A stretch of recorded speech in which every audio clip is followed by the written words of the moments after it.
It's the first away match of the season as Leicester City travels all the way to North London to take on high-flying Arsenal in what is set to be an electrifying match. I hope you'll be joining me all day for the watch-along. It's Leicester City versus Arsenal. It's a watch-along. Won't you join us?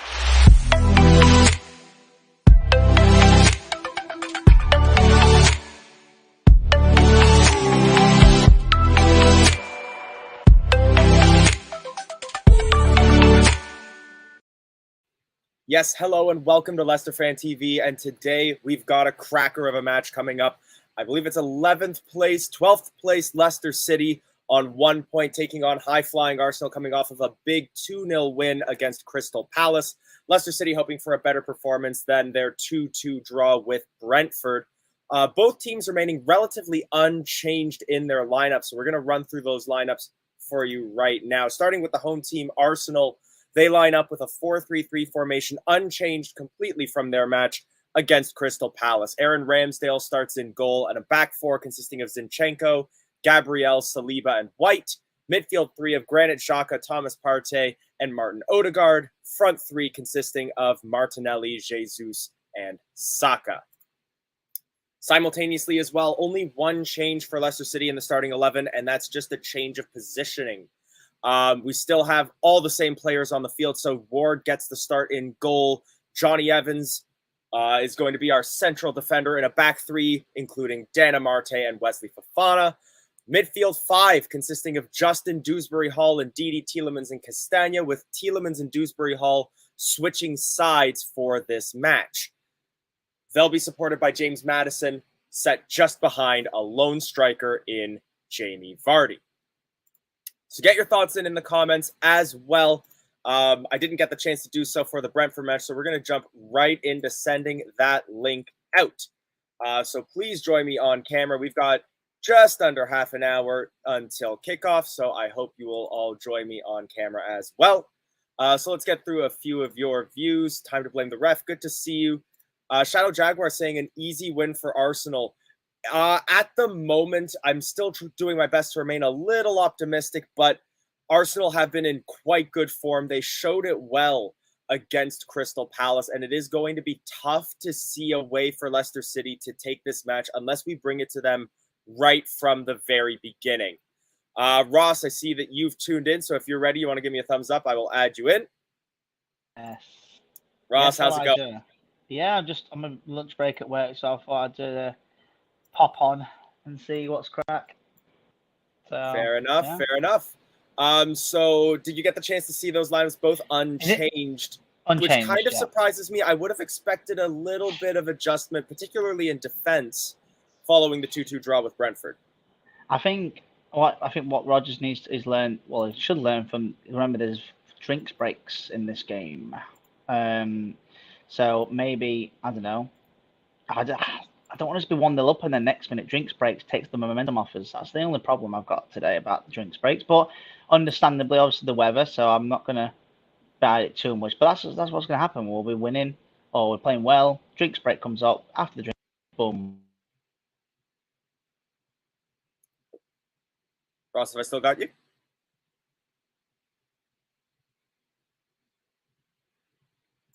Ross, can you hear me?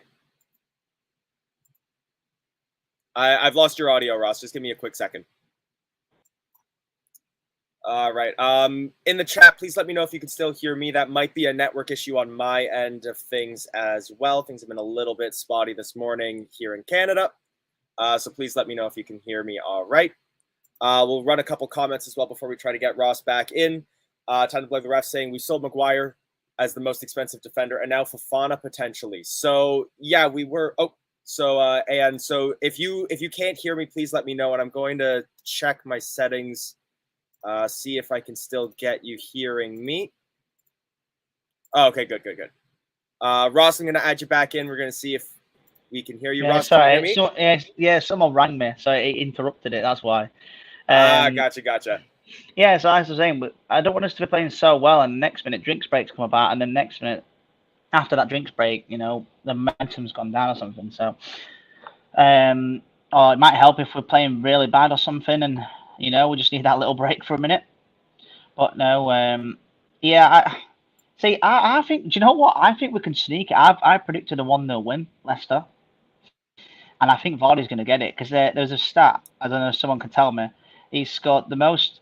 He scored. Like how Harry Kane scored the most goals at the King Power. That's not a Leicester player.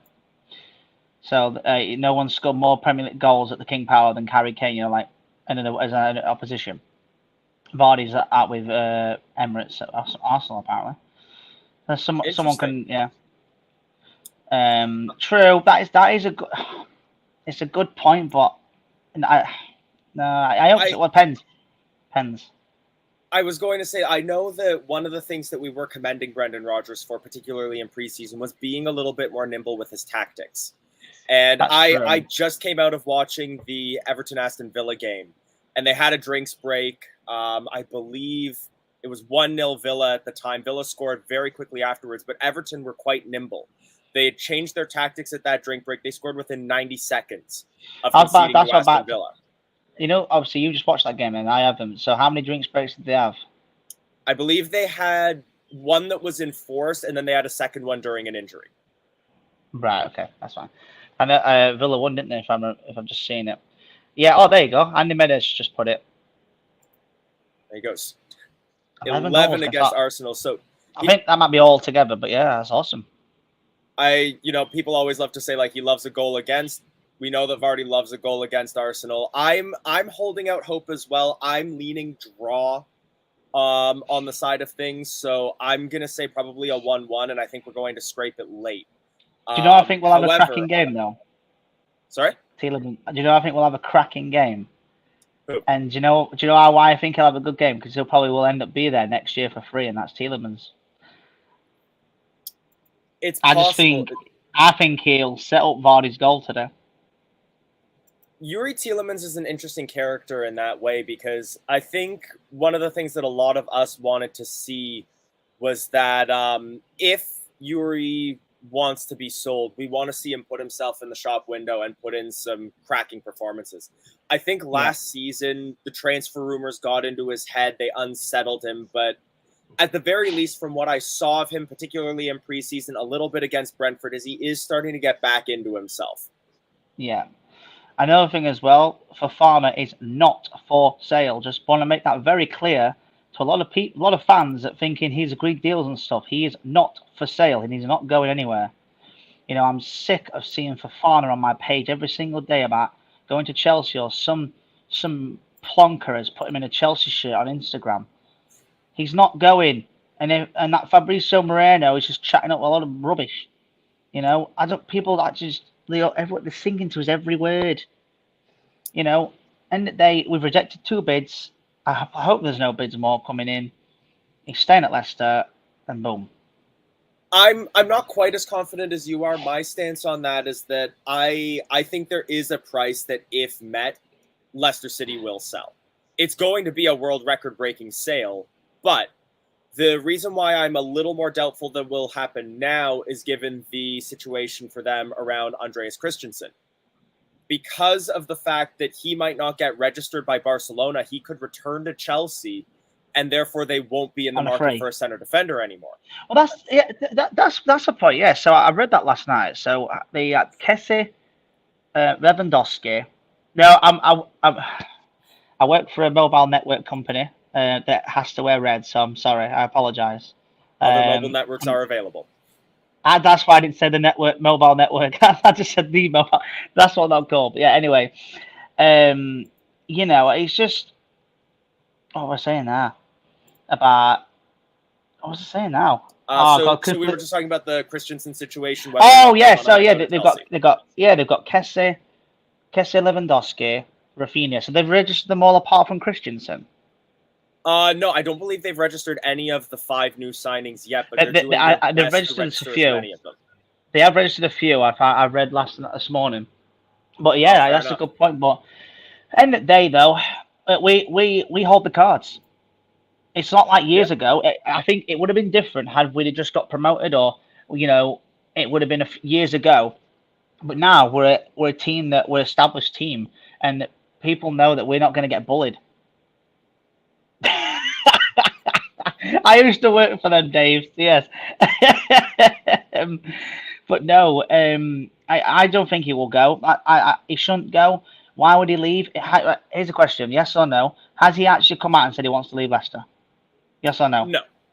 Exactly. He hasn't overtly said it, but he's not going to say that for any time. But no, but the thing is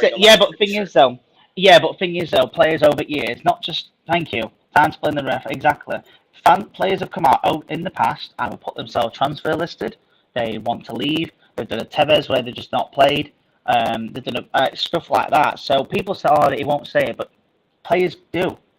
You know, for example, let's say your job, Elijah, I don't know what you work as. You work as probably, I don't know, a banker, or I don't know what you work as, right? And you said, I want to leave. You know, they'll ask you why, obviously, of course, and then you say your reason. They'll ask you, is there anything we can do to stay? You said no, and then you're off. So until Fofana comes out physically and says, I want to leave Leicester City, then he is not leaving. And any reports say that he wants the move. It probably Chelsea. Yeah, you know, it's Chelsea Football Club. They're putting N'Golo Conte over the years, and Danny Drinkwater and Chilwell and stuff. So yeah, we'll put the price up because we're not getting bullied. Chelsea should learn from Manchester United that the price tag is massive, but is he worth the caliber? I mean, I believe he is, and I believe everyone else is. I think ultimately one of the it will be important for us to get as much money as we can for him if we were to sell him. I don't want to act in certainties and say that he's not going to leave absolutely, because I don't then want to be disappointed if he does go. Yeah. That said, if he does go, I want to make sure that we get the kind of money that we need to then build upon the team and improve from there without him. And that kind of, your 80, 85 million pounds, we can then go right back to where we got him, search through the French league, pull in some center backs, and one of them could be another diamond in the rough. That is true. So it just, like I said, if I wasn't working today, I'd be doing this with you. Definitely, 100%. So I say I think 1-0 Leicester. I just think we can hold on. Obviously, they've got to watch out for their midfield. That Thomas Partey, cracking player. Jesus, that's another one. He plays well against Leicester at times, so got to watch out for him. That's their side. So Yeah, I'm worried about Gabriel Jesus up front. No, I'm worried about Gabriel because he scored a few against us last year. Fair enough. Partey, Odegaard, Saka, Zinchenko. Tell you what, that is a very good signing from Arsenal with Zinchenko. They've had a very good window. They've had a very good window. Do you know what they have? And everyone's slating them for not finishing above Tottenham or anything like that. But at the end of the day, they've had a good, they build on it. You build on stuff. They're still bigger than our Tottenham. I don't care what anyone says. I hope it's 3 points too, Mike. Let's see what happens today. I would say. I'm gonna go. I'm heading off in a sec. So I'm just gonna eat my beautiful sandwich that's staring at me. But so I'm gonna say 1-0 Leicester. I think Vardy, and I think it'll be in the second half of a Tielemans assist. So we'll be knocking on wood that your prediction's right. Yes, let's hope so. So, oh yeah, Madison's also not for sale either. If you see any reports and stuff. Oh, one more thing we haven't mentioned: new signing. We haven't mentioned it yet. He's not in the lineup today. That's true, but it might be due to registrations, paperwork that's still ongoing. But yes, Leicester City have a new third goalkeeper, Alex Smithies, I believe his name is. I might have his first name wrong. Yeah, Alex Smithies, or as my dad says, Smithers. So if someone spelt Harvey Barnes' name wrong, it would spell out Harvey Burns. Smithers, Burns. Yeah, terrible joke. But yeah, no, it's good. A good backup. Everyone said, oh yeah, he's not this, and that, but. Now that young goalkeeper that we've got, not Everson, the younger one. Exactly. I feel like all those people that were giving like, Ballon d'Or incoming, Champions League incoming, we bought him so that Stolarczyk could go on loan. Smithies, exactly. I'm hoping that he has a good time as a Leicester City player. He might get maybe 1-2 outings in the cup, and he can be one of those dressing room guys. Like, we just need somebody who can bring the attitude up and keep the team together. And not that as well. Ward had a recent injury in training and stuff, so Ward, if was injured, obviously even steps up to the plate. Or if Everson gets injured, Smithies, I'm going to call him Smithers. He'll step up to the plate. So, it's a backup. What's that? Yeah, do you know what? I agree with what Mike says. Personally fed up with all the pre-season rumours. Yeah, I'm sick of it. I'm sick of that stupid Fabrice Romero person. If I see one more post in it, I swear to God. Honestly, he annoys me. He just stop. It gets on my nerves. All right. So, Ross. Anyway, I'm shooting, but yeah. Come on, Foxes. Come on, Leicester. I'm not going to shout it too loud because the door's open at staff room, but yeah. I'm guessing you work with a fair few Rotherham United and Sheffield United fans? No. It's just obviously the door's open, the staff room, because our aircon on the floor's not working. So our aircon's working here somewhere. Oh, there it is. But it's just YouTube told me so. But no, Rotherham are playing today as well, so they're playing Reading. So, all right, Ross, I'm going to let you go, though, so that you can have your lunch. But cheers. Thanks for joining. See you later. All right, so keep getting your thoughts in. We have about 10 minutes to kick off. My broadcast has just started its little graphic intro, so keep getting your thoughts in. We've got plenty left to discuss if you want to talk a little bit more about those trade rumors. But, yep, like we were saying, at the end of the day, that's all they are. In my personal opinion, I still think there's a chance Fofana could go. I don't think Madison is going to go. And I really don't see us making any other signings unless we make a big name departure. Also, let us know how you think this match is going to go. Get your score predictions in, goal scorers predictions in, anything like that. So in my opinion, I'm leaning towards what will probably be, I think it will be very tough for us. And I think if we get a win, it will be incredibly scrappy. I am holding out hope for a 2-2 or a 1-1 draw. I'm leaning 1-1, and I think we're going to just scrape that draw out late in the match. I'm thinking a goal in the last 10 minutes. Nick Moore saying that Fofana won't go for less than £100 million. Jack Cosgrove saying, thoughts on our new signing. So yeah, we were just discussing that. Alex Smithies. again, a lot of people are saying that, rebuild incoming and all that.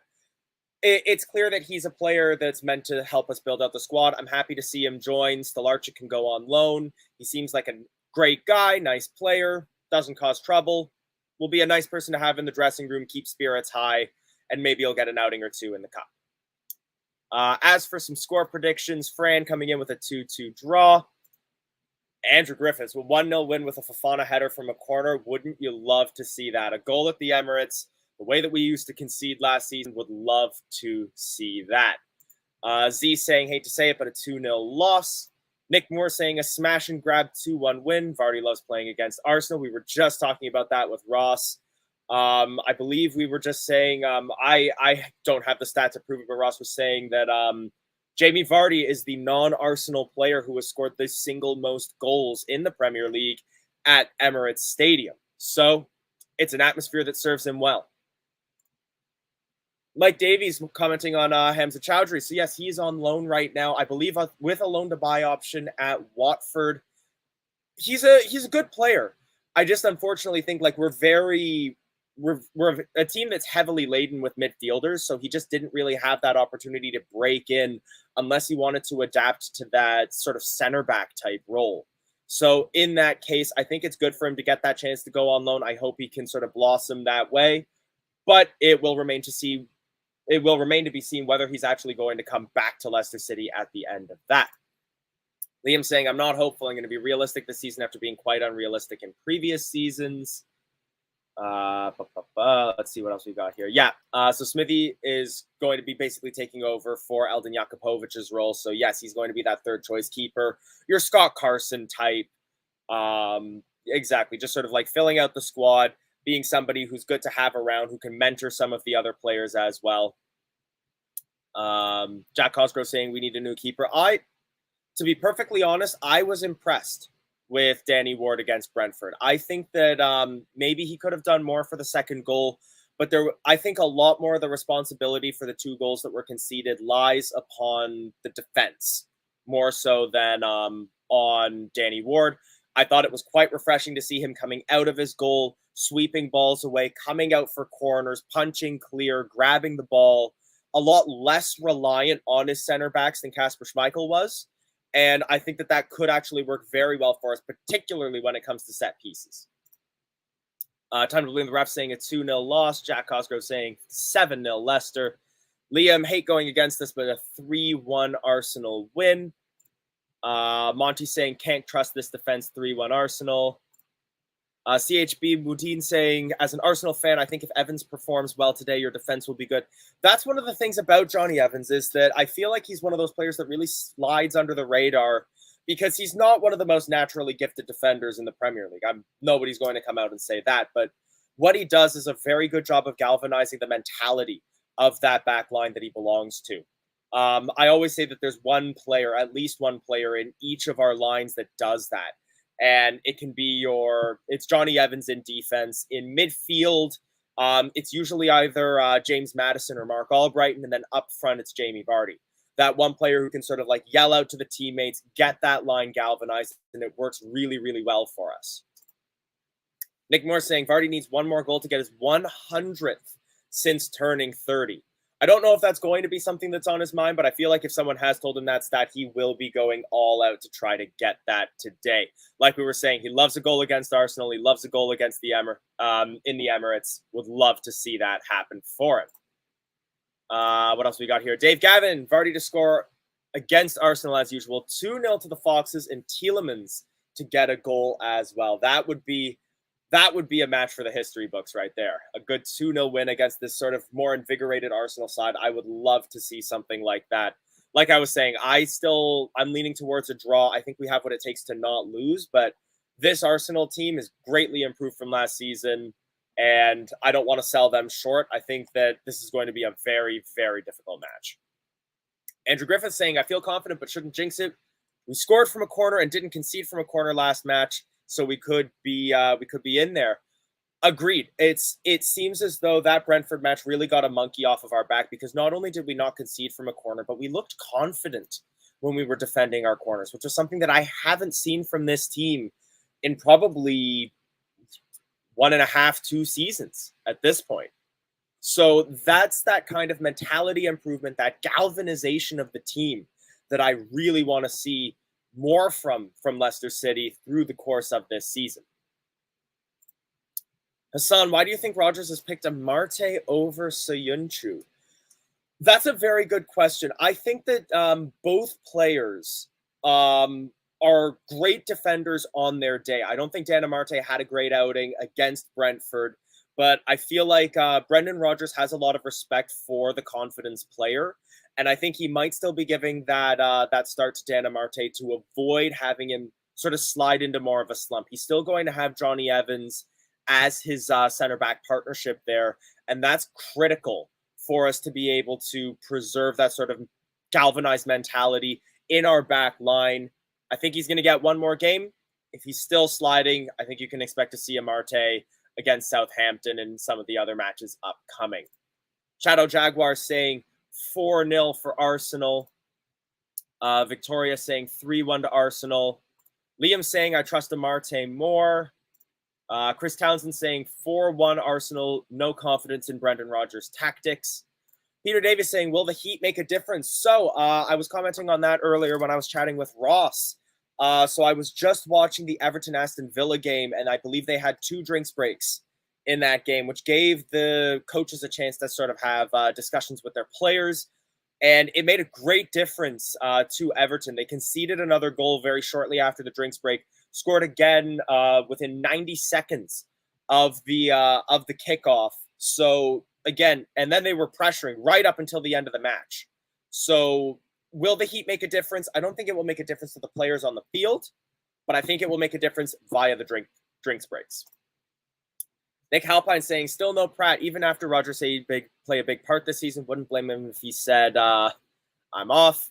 I know it's the start of the season, but don't know what he has to do to get a start or even come on as a sub. I think all of us were very confused with why Brendan Rodgers didn't take advantage of more of his substitutions. And I'm hoping that he will be receptive to a lot of what he was hearing from the fan base, from the punditry, following that match, and that we will see more changes coming during this match. Kevin saying, can see a cheeky small margin win today. I think Cags hasn't been picked because he's not in Rodgers' plans moving forward. I know that he was linked with a few teams. I believe he was linked with one of the Turkish teams. I don't remember whether it was Fenerbahce or Trabzonspor. So please correct me in chat if you happen to know from there. Mike Davies saying to score Dewsbury Hall, Vards, and Matters. Would love to see us get 3 today. Dave Hill hoping for a 2-0 or a 2-1 win. Ryan Layton saying 2-3, hopefully to City. Time to play the ref saying, come on, you Leicester. We've got an Arsenal fan in the chat. Please be kind. And no worries. Hope you have a good time at work today. So I will be flying solo with you for this watch along. We are just about to kick off. We have that countdown clock in the corner on my broadcast until we take the knee and then do kickoff. So I will get that score banner right up there. And we'll just quickly adjust the backdrop shirts. And then we will kick off this match. All right. We have kicked off. So if you're watching at home, I will give you a quick timestamp if you would like to get us lined up. Oh, yeah, sorry, Michael. It's not that you're getting your mic to your workplace. You're at the pub, but no worries. Hope you have a great time at the pub. And Kevin saying, hate the fact that my streams are nearly a minute behind. They should get rid of the 3 p.m. blackout so all fans can watch the games. That's one of the things. Like, I'm incredibly privileged living in Canada. We have it's a fairly expensive thing, but you pay for a streaming service, and they have the official rights to every Premier League game, so you can watch any of the games as they go. We did recently switch broadcasters, so it will be much harder for me to give you the scores around the horn. So that said, if any of you are paying attention to other Premier League games and you want to let people know in the chat, feel free to pop those in, and I'll see if I can get us goal scorer updates as we go. So just under a minute in, and Arsenal tussling with a lot of the Leicester City defenders. They find themselves a little bit of space. Xhaka and Zinchenko chasing that ball down right by the back line, but that will go out for the first goal kick of the game, which will go to Danny Ward. As well, for any of you that are new to the channel, if you happen to see my camera black out like that and it says EOS webcam utility, I apologize for that, but I am still here that whole time. My webcam has this built-in device that shuts it down every 20 minutes or so.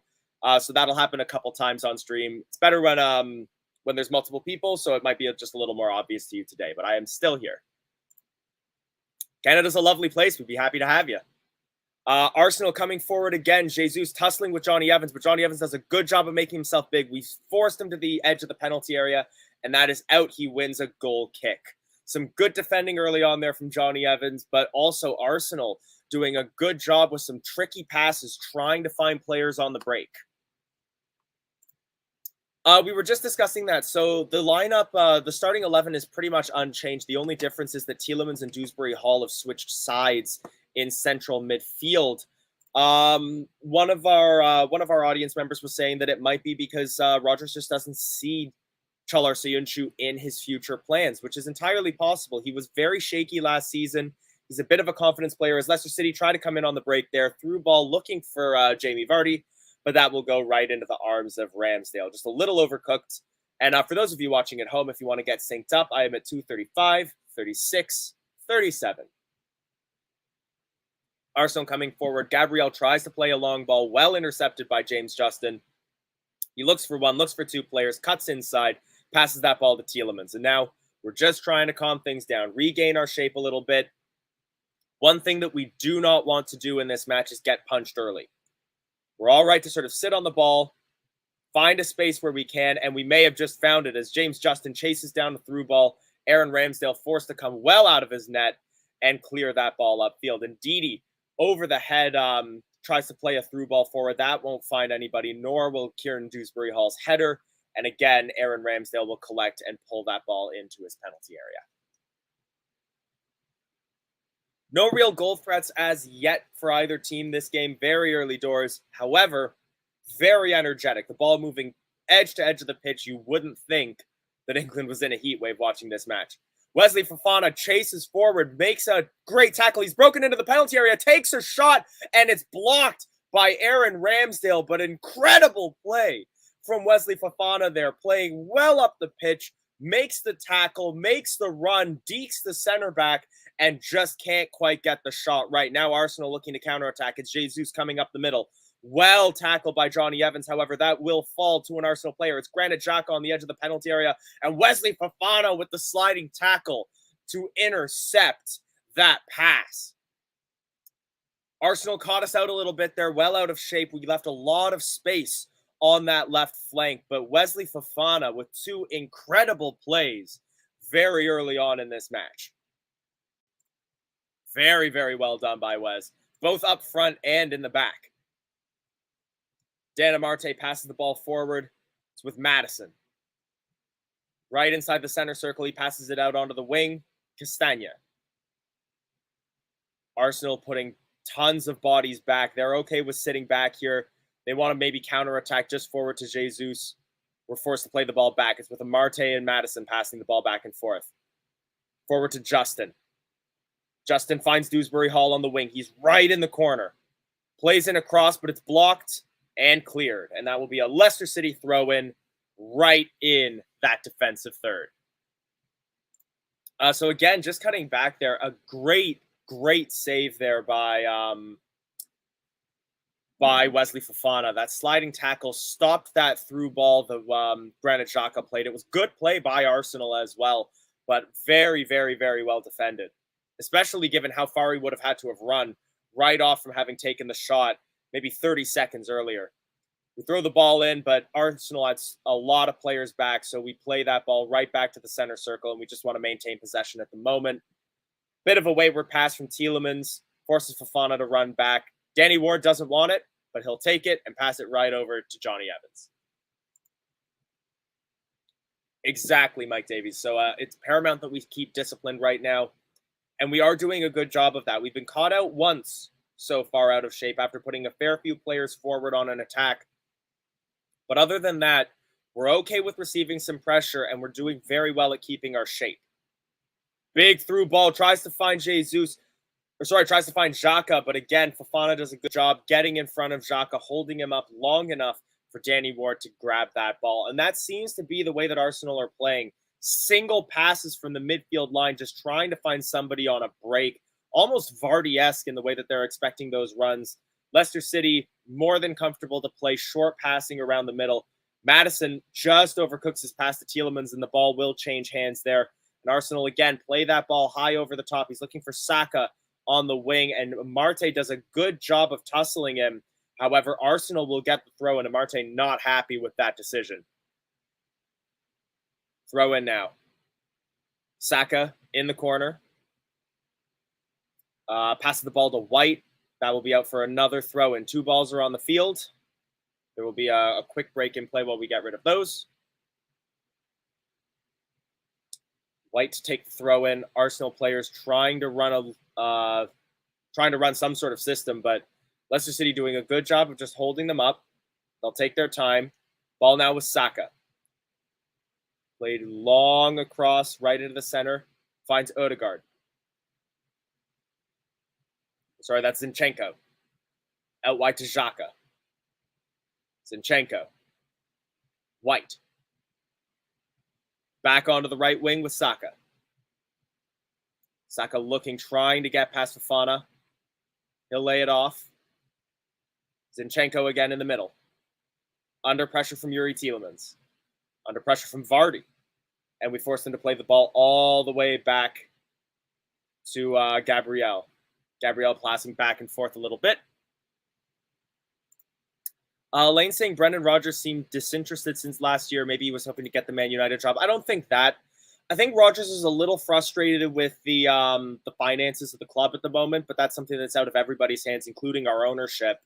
But I do believe that what Brendan Rodgers appreciates is the fact that we've given him sort of free reign to institute a system, institute a rebuild when we do have the funds for it. And this is a club that's looking at building not a flash in the pan as Odegaard comes into the penalty area, but indeed he does a good job forcing him back out. The pressure's still on. I'll get back into that in just a second, as it's now Xhaka passing back and forth, and his cross is blocked by Wilf Ndidi, and that's out for an Arsenal throw-in. But yeah, I think that it's the club is aiming for sustainability that will keep us in the Premier League for another 15, 20 years, more so than we're looking for a flash-in-the-pan Champions League push on 1 or 2 seasons, something like that. So I think Brendan Rodgers does like being at Leicester. He's frustrated in the short term, but he's looking for that sort of long-term ability to be part of a project. And that's something I don't think he's going to get at Man United, especially now that they've just hired Erik ten Hag. Arsenal have a free kick right by the corner. It'll be Martinelli to play it in. A one-man wall of James Maddison and everybody else right in that 6-yard box. Danny Ward tussling with Gabriel. Evans trying to keep him covered. Cross comes in. Header wide. Appeals from the Arsenal players. I'm not sure what they're looking for there. Just seeing the replay on it here. So the corner comes in. I don't know what they're calling for. But either way, they're not getting what they're asking for, and that is out for a goal kick to Danny Ward. They're just showing a replay right now of that great play, a little back and forth with Vardy and Fofana that then led to the shot, but he just had to get a little bit more on it than he did. Fofana just absolutely picks the pocket of Granit Xhaka in the midfield there to get that play going. And yeah, he just plays that ball too short. Now Leicester City on the attack again. It's Jamie Vardy. He lays it off to Castagna. Tielemans, little back and forth between the Belgians. Castagna cuts inside. He's marked by 1, 2, 3 Arsenal players, and he's forced to turn it around to Fofana. But Leicester City keeping players up front, even as the ball moves backwards. Now it's all the way back to Danny Ward.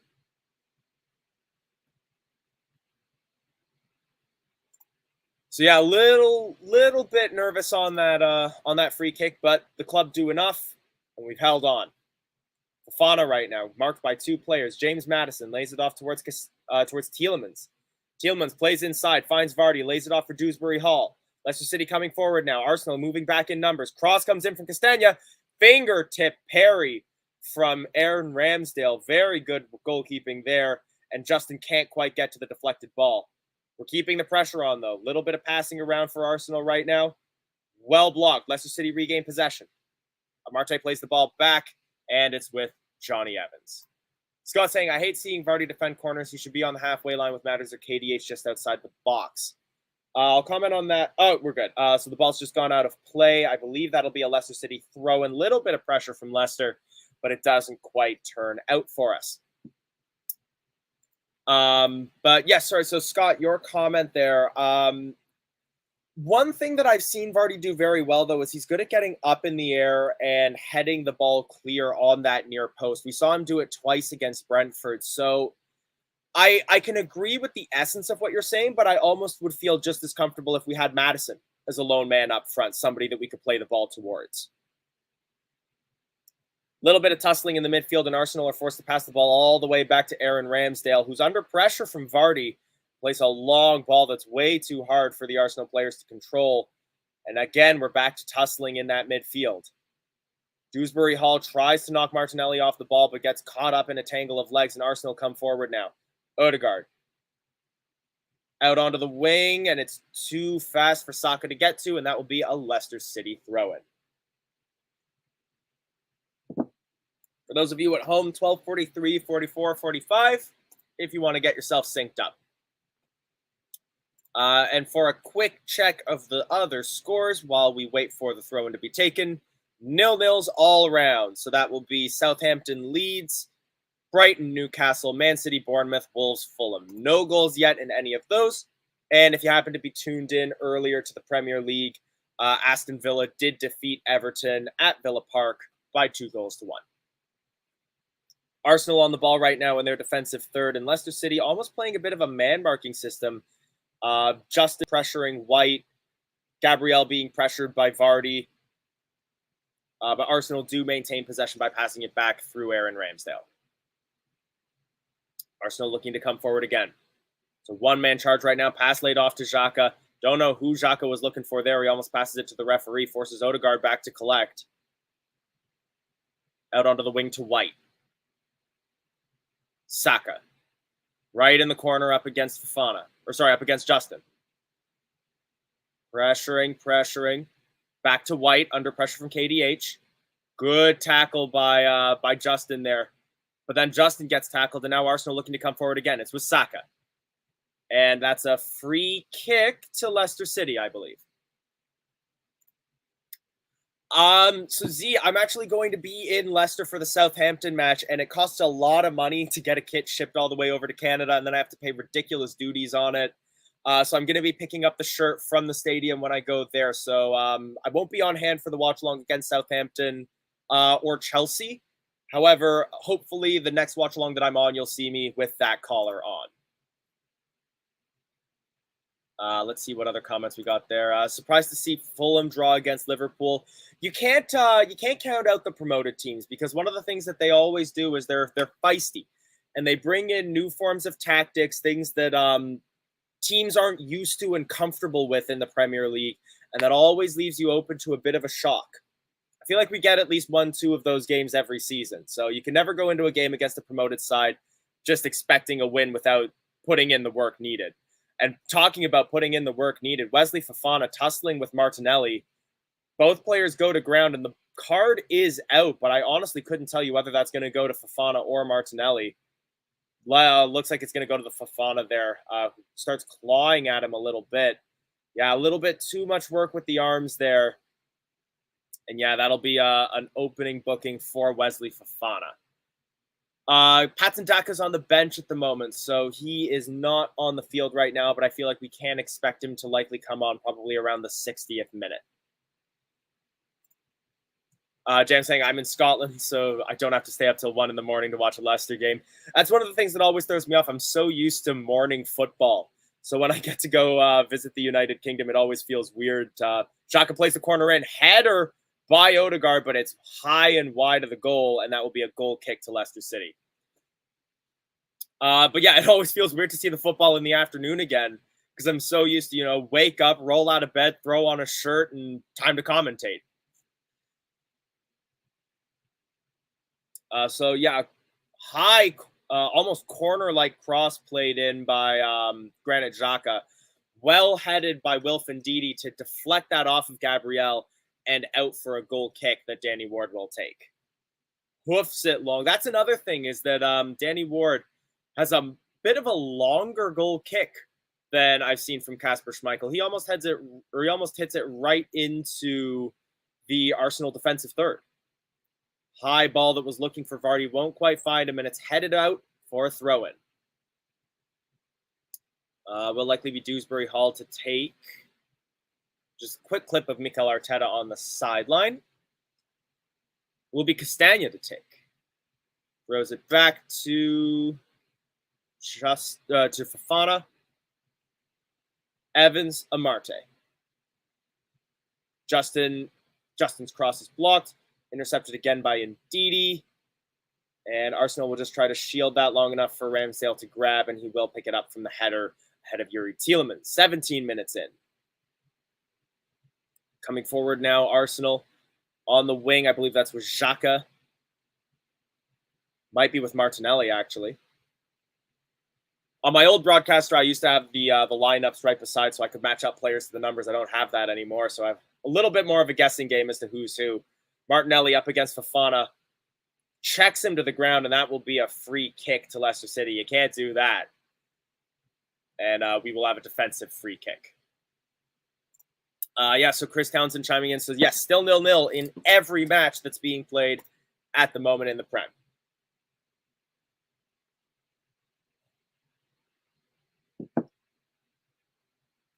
Little bit of a break in play, but again, I think one of the good things that we've been seeing from Leicester right now is a more concrete shape and more confidence in our defense.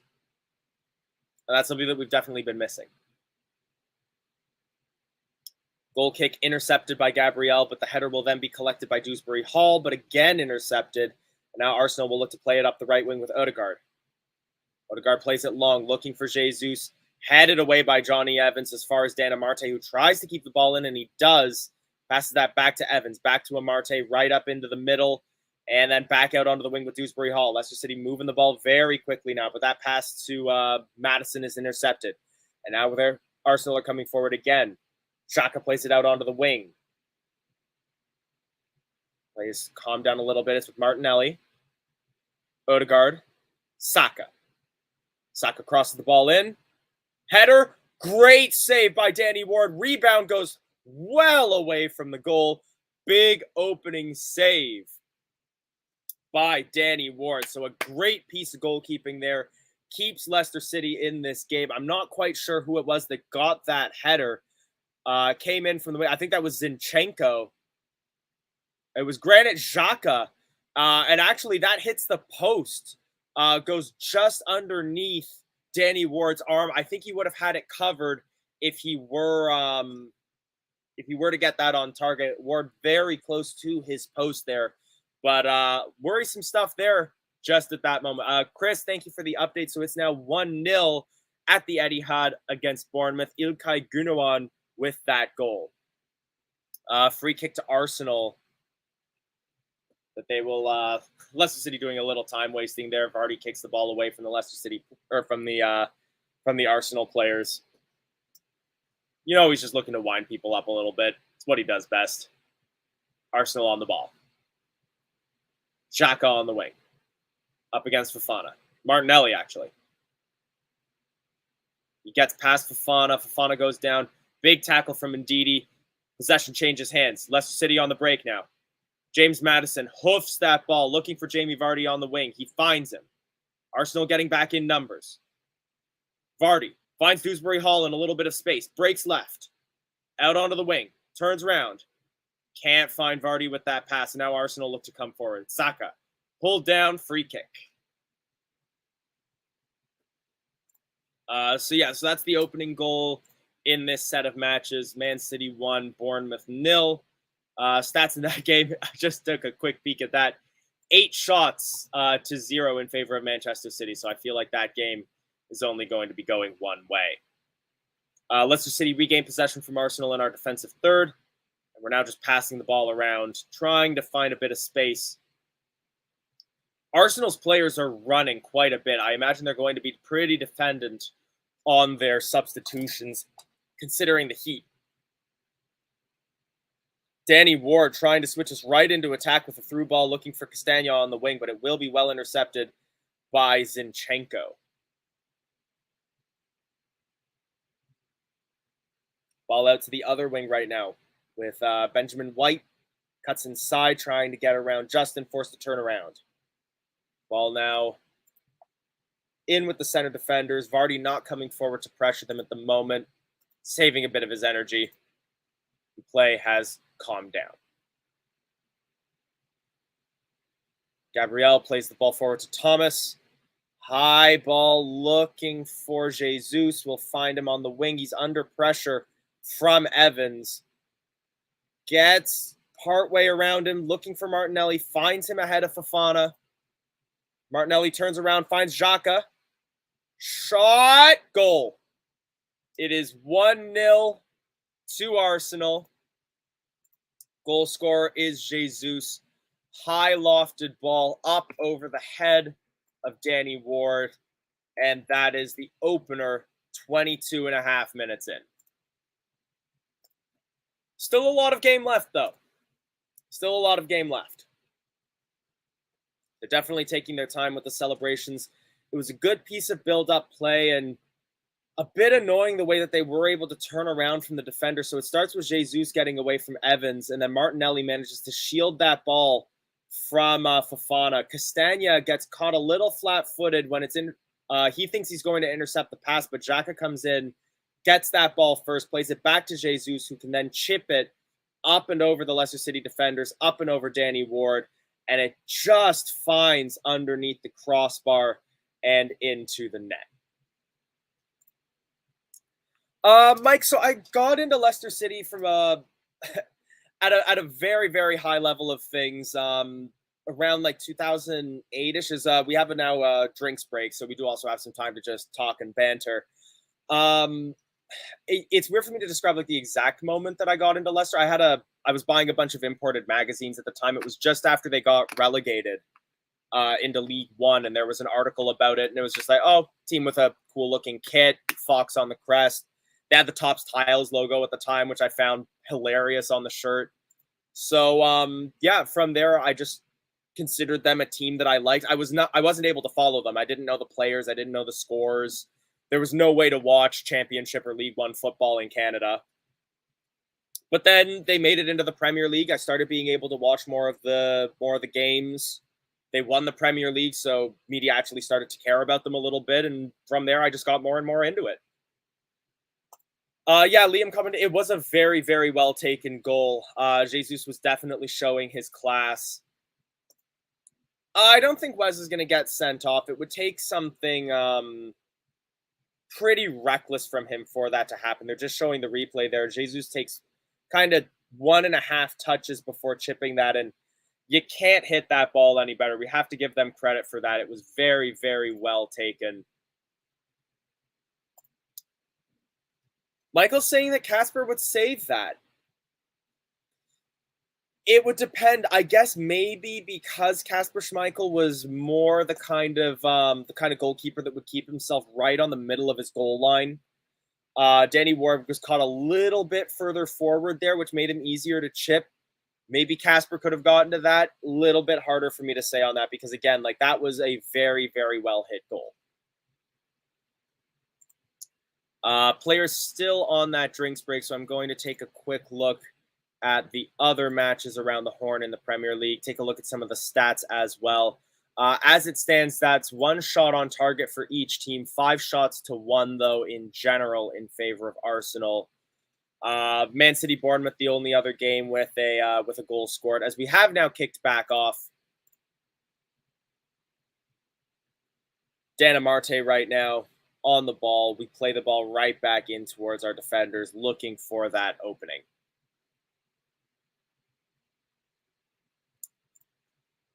David saying we should have defended that better. Not one touch could be made in intercepting the passing in our area. I agree on that. Like it was a bit frustrating to see them being able to pass the ball so freely, as James Justin, I believe, was just caught offside there, and it'll be a free kick to Arsenal.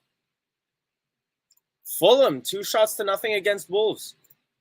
Seems they're coming off well with their momentum after the draw against Arsenal. Again, one of those teams that you can't write off as a relegation favorite just because they got promoted. Arsenal coming forward again. Granit Xhaka. Plays it towards Zinchenko. Gabriel. Odegaard. White.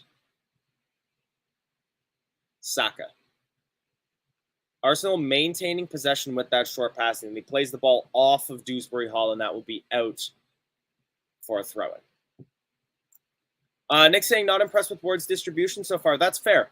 He's played the ball quite far forward. I think he's looking for a lucky break, but a fair number of his goal kicks have been intercepted.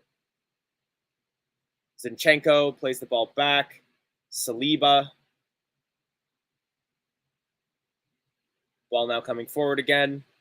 Xhaka up against Madison. Finds Jesus. Can't find Partey. Dewsbury Hall. Madison. Indeed. Out onto the wing to Castagna. Castagna just has 4 players around him. No one he can pass it to. Forced to play the ball all the way back to Danny Ward. Arsenal playing a very, very intense, high-intensity form of football here. High press as well. Ball played back by Saliba to Aaron Ramsdale. Now Arsenal happy to just sit on possession. Plays the ball out onto the wing to Odegaard. Coming forward. Saka. Up through the middle. Zinchenko. Xhaka. Xhaka chips the ball over. Ball intercepted. Fofana gets checked off of that ball, and that will be a free kick to Leicester City. So I'm from Canada. I'm watching it on a website called Fubo. They're the official Premier League broadcaster in Canada. I haven't gotten in.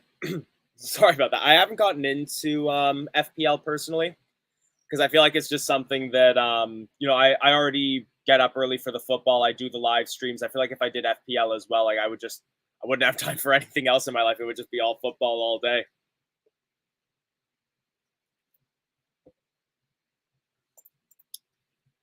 I can almost agree with that. Like Arsenal are playing very dangerously and keeping a lot of pressure on us. But if we can find 1-2 through balls, we've had quality chances with the likes of Fofana already so far as well. And if nothing else, if we can get that to happen, we can tire them out. Force them to make changes. And that's the kind of thing that we definitely need. Some tired legs, an easy opportunity to sort of pick off. This game is not over yet. I'm not writing Leicester City off from here. I predicted a 1-1 today, and I'm still standing by that. I believe I predicted a goal in the last 10 minutes for Leicester City. Z saying, any British snacks today? Got the Oasis going. Other drinks are available. And these have been left over from last season, but I'm sure they're fine. I've got some party rings. I'll break those out in case we get a Vardy party. We'll have Fox's party rings. I'll be bringing back plenty of snacks for myself as well from my trip. So I'll have lots available for me for the rest of the season. Agreed with that, though, Dave Hill. Playing defensive won't work against Arsenal because they throw players at you. Jesus is on the ground. There's a stoppage in play. I'm not sure if that was a foul, if they're going to give something to Arsenal there. Just seeing the replay on it. Johnny Evans with a trailing elbow catches Jesus in the back of the head.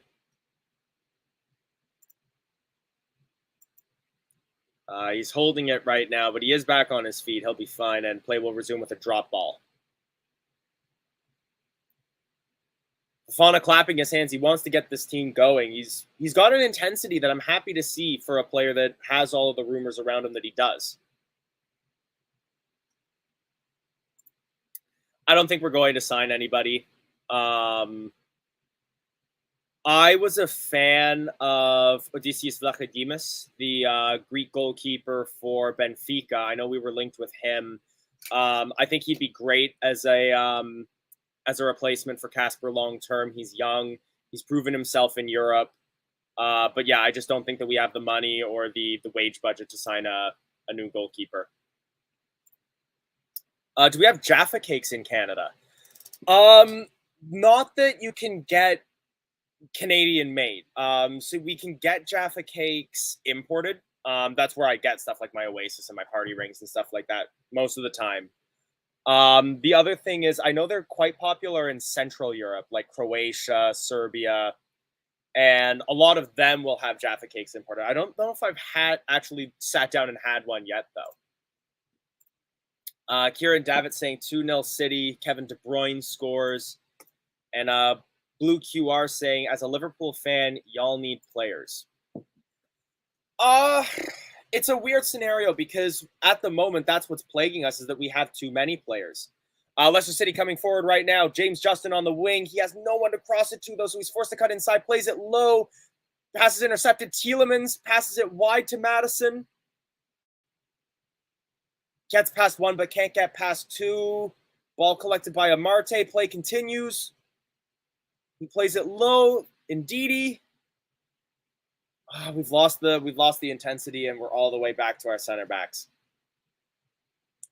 I agree. Like, new players would always be great, but yeah, we can't. We have too many players. We won't be able to register all of them. We don't have the wage budget for it. And some of the players that Leicester City were looking at moving on are straight up rejecting moves to other clubs because we're paying them too much. Yannick Vestergaard, I believe, has already rejected moves to Bournemouth and Fulham because he'd have to take like a 20-30% pay cut. And I don't blame him for that. You know, if I'm making that much and another company offers me less money, I'm not going to move. But that said, we're kind of caught between a rock and a hard place that we can't sign anybody until we sell anybody. And the only people that other clubs want to sign are our best players that we don't want to sell. Wesley Fofana, 1, 2, 3 touches in the air, but can't quite keep it ahead of the Arsenal center backs. He's playing very, very high line. Fouled by Dewsbury Hall, but they play advantage. Saka coming up the middle, gets fouled by Ndidi, and that's a free kick that they take quickly, and we're coming forward again. On the wing is Zinchenko. Lays it off. Cross comes in. Header for Jesus. Cleared by Evans. Only as far as White. White again. Under pressure from Vardy. Gets tripped. Play continues. Jesus. Laid off. Odegaard. Finds space. Shot blocked. Those Tonics tea cakes are ones that you can buy at the import shop. So I will try to grab some of those. Maybe I can have one of those on the next watch along. Arsenal coming forward again. Zinchenko chips it up, looking for Xhaka. Well intercepted by Castagna, and that's a corner kick to Arsenal. We knew this game was not going to be easy, but Arsenal are definitely bringing an intensity to this match. Taking a look again at the Premier League at the moment while they take moments to set up this corner kick. So still 0-0, Wolves, Fulham, Brighton, Newcastle, Southampton, Leeds, as Martinelli is now ready to take the corner. Cross comes in. Header, and it's in by Jesus at the back post. That's disappointing. We've been doing well at defending corners. I had a little bit of confidence there for a moment when a Leicester City player met it first, but he gets it higher. He doesn't clear the ball forwards. And Jesus is right there at the back post. You'd think he was passing it to him there for a moment. And that's a gut punch. So 35 minutes in, it's Arsenal 2, Leicester City 0. Let's not lose hope. Let's not lose hope. Exactly. It was incredibly lucky for Jesus to get that ball there. I'm just looking to see now who it was that got that header. It was Vardy at the near post, and like I said, that almost looked like a pass to him with how lucky he got on the placement of that. Maybe Dan Amarte could have done a better job of marking him there. He doesn't get up there. He doesn't make himself big. It's just disappointing. Just disappointing. Absolutely shocking is a little strong, but we definitely haven't been our best. We've made chances, but we haven't gotten really any great shots on goal yet, besides maybe Fofana's earlier on in the match. And that's fair. I believe you were also commenting earlier that you didn't want to see Vardy defending corners. We might just need to find ourselves a different player to have on the near post. Amarte now. Passing back and forth. Finds Tielemans. Chipped ball, looking for Justin. Just won't find him. And White will... Interesting. I wouldn't have thought that Ramsdale would be allowed to pick that up. I would have thought that would be a back pass. But he does collect the ball off of the boot of Ben White. And right from that, they're coming forward again. It's Jesus. He turns, gets clear. Great foot save by Danny Ward, and it should be 3-0 to Arsenal at this point. Nick saying Arsenal are toying us now like a cat with a mouse. They're getting through our defense too easily. That's definitely clear. Somehow it always feels like they have more players against us on both sides of the pitch. When we're attacking, they have more defenders. When we're defending, they have more attackers. I don't know if that's a fitness thing or what, but corner comes in. Johnny Evans heads it clear. 3-0 apparently to Man City now against Bournemouth. Saka coming forward now.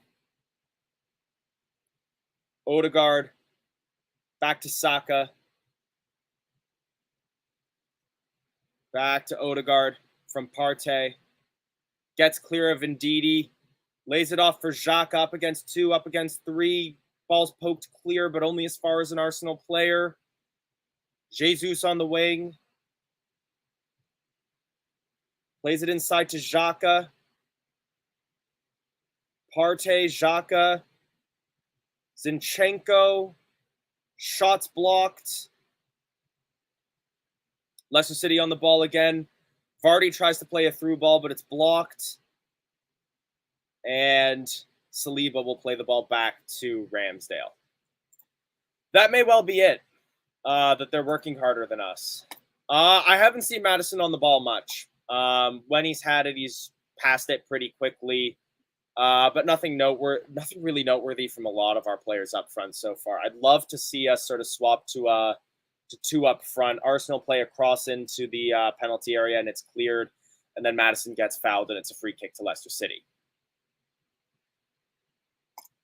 I agree with that. I don't know necessarily that I'd make it 3 at the back, or rather bring one of the 5 forward from the midfield, but agree that we need a strike partnership here. Somebody who can get a ball forward and play it better with Vardy, give him a little bit of give and go, whether that's Daka or Iheanacho, up to personal taste. Just showing the replay there. Jesus nearly had the chance to get the hat trick there, if not for the boot of Danny Ward. Tielemans is doing all right. Kind of similar to Maddison, where he just hasn't had the ball much. Ball goes out for an Arsenal throw-in near the halfway line. Kevin Robbins saying, going to be a long season without some new blood coming in. The current fringe players are going to need to step up big time. And that's the disappointing thing, is just that we can't bring in that new blood. It's just not fiscally possible. And it's frustrating. I feel it just as much as you do. But the thing that gets to me is, like, I don't know if we can call it indecisive transfer policy. Game management, sure. Yeah, we're not good at that. But it's not like we've made the executive decision to not sign players. We can't sell the players that we need to sell. So until their contracts run out, until we can release them, it is what it is. Arsenal coming forward again. Odegaard lays it off. It's with Martinelli through ball. Close proximity shot by Jesus is saved by Danny Ward, but it only goes as far as an Arsenal player, and they come forward yet again. Martinelli on the wing up against Castagna. He breaks into the penalty area, gets poke tackle. Ball with Tielemans. He plays it off Xhaka for a goal kick.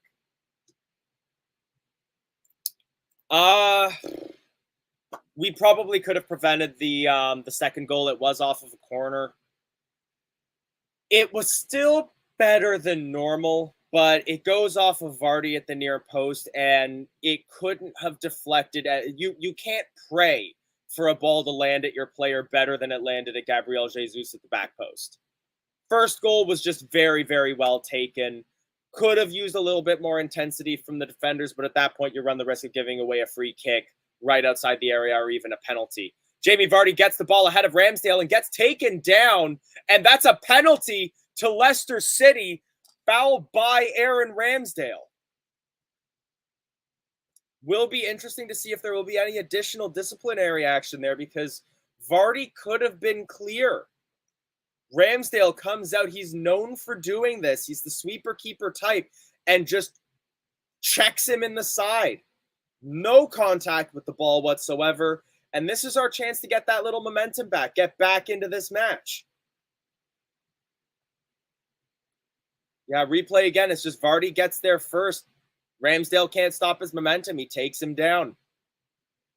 No hesitation on the decision given, but no booking for Ramsdale on the foul. VAR check now as to whether or not it was a foul. What are they checking for here? Is it whether Vardy was offside? He's not offside. Is it whether there's contact with Ramsdale? Are they checking it? I don't know what they're showing it at the television camera angle, and there's no benefit to that camera. I don't know if they're checking for contact that Ramsdale makes. He's going to the monitor.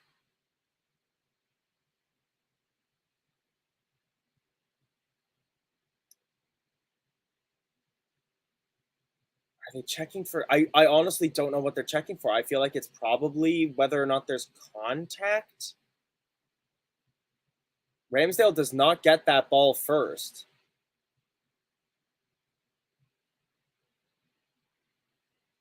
It would be soft, but there's contact in the area. VAR check complete. No penalty. Oh, it was a VAR decision made when a Big Six team is playing. You could see the writing on the wall.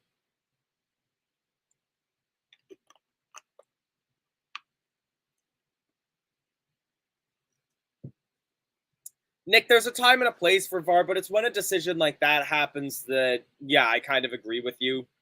It's especially frustrating when it's something that... I'm not the best lip reader, but I could tell what Jamie Vardy was saying there, and it's not something that I can say on stream. I don't understand how it's not a pen. Vardy makes contact with the ball. Ramsdale makes contact with Vardy. Vardy goes down. That's a penalty. I cannot see the logic in why that wasn't given.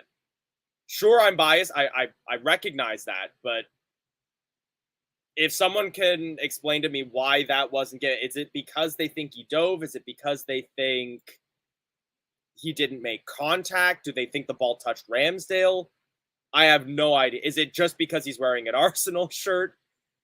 And now Arsenal coming forward again. Saka, Xhaka, Zinchenko. Tackle by Madison. Ball goes back to Gabriel.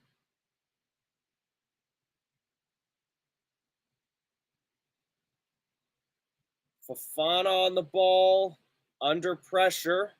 Ball goes out for a throw-in.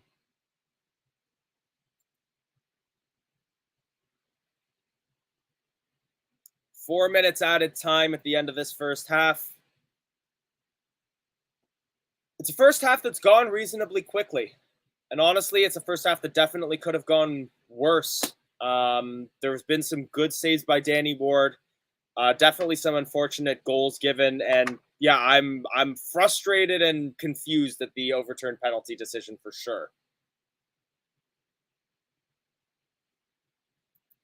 Arsenal just happy to waste time and pass the ball around in the midfield.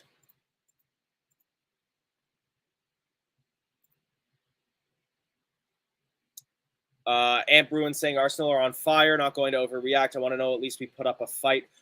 There's been effort.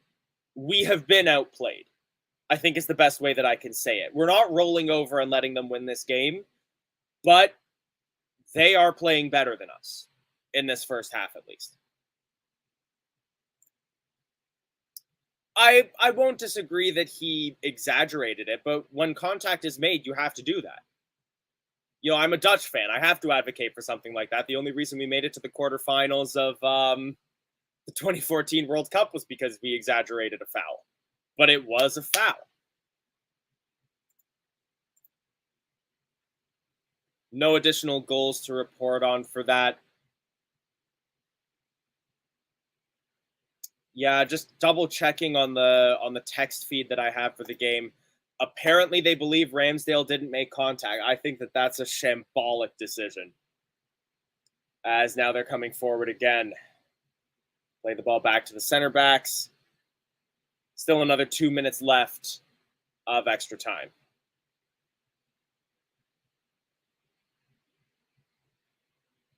Ward will collect off of a head.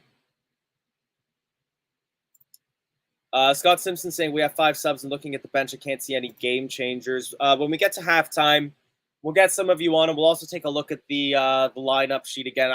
I'll need to double check exactly who we've got on the bench.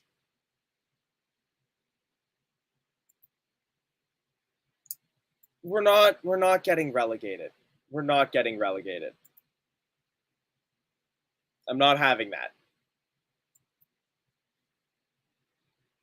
We've definitely had the short end of some. I'm not going to go out here and say that we deserve to be winning this game, but we've definitely, between the second goal for Arsenal, the luck off the bounce on that, and that somehow getting overturned, we've definitely been unlucky this half as well. Coming out from Brentford, definitely want to see Brendan Rodgers making more changes, and we'll want to see something coming out of halftime as well. We know that Brendan doesn't like to make changes before the 60th, but that was in the era of 3 subs. Arsenal coming forward again, but the pass won't find Saka, and it's out for a goal kick. We're into the last minute of added time.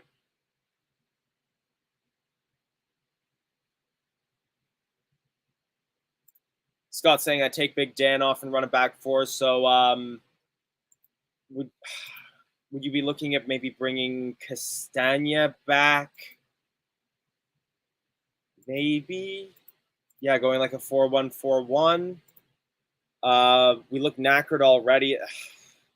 It's not looking great. It's not looking great. We definitely look more tired than they are. Vardy with a jumping header. It does find Tielemans back to Vardy to Justin. We might get one more attack in this half.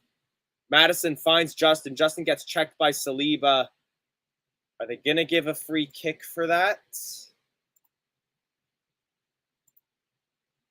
Looks like either that or we want a corner. I haven't gotten to see what the ref's decision is yet on that.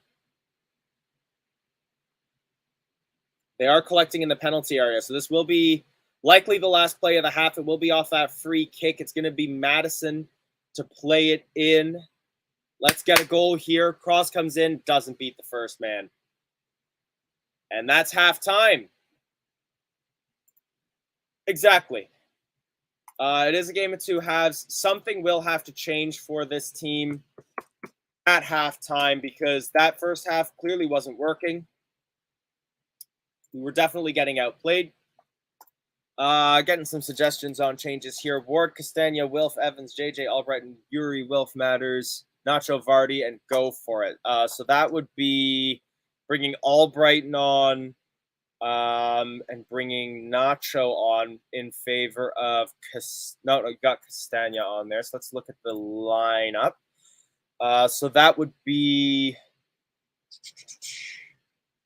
Amarte off and Fofana off, and you're looking at doing it 2 up front. I can agree with something like that. I don't know necessarily that I bring Fofana off. He's been defending reasonably well.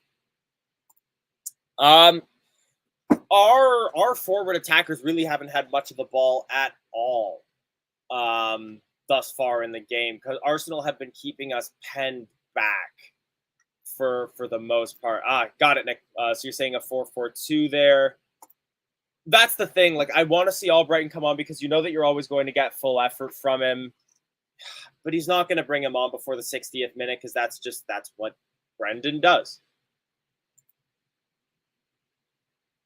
Dave saying Brendan will sub Vardy for Daka, and then he'll be worse. Yeah, we are playing defensive, absolutely, Scott. And the best thing for us would be for Arsenal to not come out for the second half. David saying, what's sad is that while we played well for the first 20 minutes, we definitely do not have the cohesive passing that they do. We're hit and hope a few passes that put them on edge. That's very fair. Yeah, Arsenal have definitely maintained the possession better. They've been making their long passes that we've been trying to. And again, they have been doing so much running in this match. Because like I was saying, it's felt almost this whole time like there have been more players for Arsenal on both ends of the pitch. When we're attacking, they have more defenders. When they're attacking, they have more attackers than us. And that's because their midfield is working very, very hard. I'm very frustrated with the penalty turnover. I don't see how it was a clear and obvious error. I'm frustrated, but it's in the past now. They're not going to give us a penalty at this point. We're going to have to find that change somewhere else. Peter's saying that the match is a lost cause at this point. Don't leave a game early. Come on. You paid for the ticket. Stick around for the football. We're not going to get rid of Brendan because similarly with our wage structure problems, are we going to get somebody else in who we think is better, who isn't going to demand more money than we're currently giving Brendan? And can we afford to terminate his contract? I don't think so. Henry saying it was never a pen. Let's not clutch at straws. I can agree that we have been second best so far. But I do disagree. I think it was a penalty, though. Let's talk about the positives. The weather's lovely. Nick saying we need to play into our strengths. Play with pace on the counter attack, through balls to feet, not 5,000 feet in the air. But our ground passes just haven't been meeting the players that we've been trying to. We haven't necessarily been much better in the air, but it hasn't been great. Mike saying we need to get into them. Definitely we need more intensity. Nick saying, as usual, Rodgers needs to do something. Whether it will be positive is another thing. We need proactive football, which Pratt could provide if given the chance. Take Amarte off, go back four, bring Pratt on. I think every single person in a blue shirt wants to see Dennis Pratt on the pitch. I don't know why he's not playing yet. I hope we'll see him this game. I have no idea how to predict what Brendan does. Thoughts on Yuri? Hasn't had much of a chance, has he? Him, Madison, Vardy barely have been getting to touch the ball. Luke saying it wasn't a penalty, but if it was Arsenal, it would have been a penalty. Got to take off Tielemans too slow, and he backs off Zinchenko. That's a fair point. They are in that overlapping place on the pitch, and Zinchenko has had a lot of the ball. Him and Odegaard have had a lot in that midfield. Elaine saying, how is that a pen? The contact was not sufficient to warrant one. Saying Vardy initiated the challenge. Tired of the can we get a better manager? Arteta, someone like him we could get for a song. Fair enough. Has it crossed your mind that Brendan wants out? We're struggling at the back. Back three never works for us. This could be 4 or 5 in the second half as Madison playing. Again, he just hasn't had much of the ball. I don't know what Pratt has to do to get a chance, because like I was saying, I want to see him on the pitch, but we just haven't had the chance to see him. Nick's saying that's why we play Albrighton. 9 times out of 10, he'll find Vardy. That's very fair. He still knows how to find him with those through balls, those lofted passes as well. His pass to Castagna for a Jesus goal was a hospital pass. Yeah, a lot of criticism coming out here for Yuri. To be fair to Arsenal, they've marked Matters out of the game so far. That's very fair. They've played with numbers in defense, and it's worked well for them so far. Martinelli owning Fofana right now. Can see Wes getting sent off. I'm not too sure about that yet, because yes, he has gotten the one booking, but this ref hasn't been too card happy, so it would take something pretty clear for him to get sent off. Positivity on the channel is electric, surrounded by Arsenal fans. Well, I hope you're not getting heckled too much at the moment. If Tielemans wants out, he's not doing himself many favors in this game. Michael, you got your Leicester shirt on, and Andrew Griffith saying, I hate to say this, but this could be the first season where we won't be challenging against top 6 sides. How long does Rodgers get? I don't like a sack, but time is. I think a lot of it comes down to the money on that as well. I'm still backing Rodgers for now, but we will need to see how he manages this game, and what he does in this second half will be very, very telling. That's the thing. Yeah, he'd need to leave on mutual terms because we can't pay him a termination. We don't have that kind of money. Fingers crossed to the next half. We need to show why Foxes never quit. Yeah, I really hope that we see some new energy coming into that second half. I'm loving all the thoughts that you're getting in on chat. So let me as well make sure that I get the link out in time here. So if any of you would like to join me for a quick chat, video to video, please click that link, come camera on, and join it. And then Alfie's saying that De Bruyne, Haaland, Jesus getting you points. Yeah, a lot of people saying switching to the back four. A 4-1-4-1, I'd want to see 2 up front. I feel like we need more players forward that can carry the ball, that can make those passes that we need, because at the moment, the one up front, the one behind him, it's too few players, and we're getting outplayed in their defensive areas. 2-2 final score. I'd love to see it. Yeah, a 4-4-2 I think would be a good lineup for us to go out with. Again, like I think we need that 2 up front. Hello saying, in my opinion, Arsenal did fall off a bit against Crystal Palace last time. Yeah, like pessimistic as we've been sounding at the moment, this game is not over. Let's bring it to them, and let's give them a match in this second half.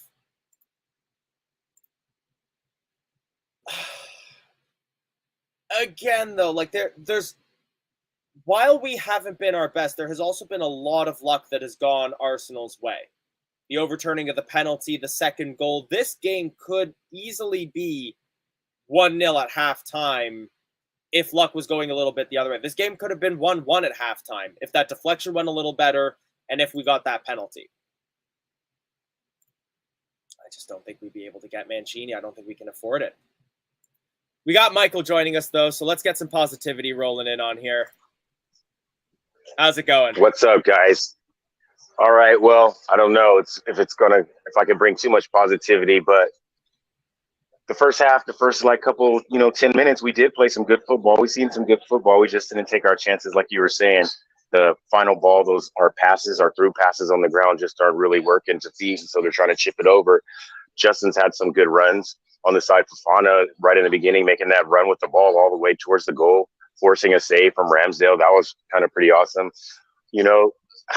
I think Brennan needs to switch to a back 4, and then, we get Madison going forward, KDH going forward. I'm in a group chat right now, and people are talking about bringing on Nacho, to give a little muscle, on the back line, to hold the ball up a little more instead of trying to play through to Jamie Vardy. So, that's an idea there.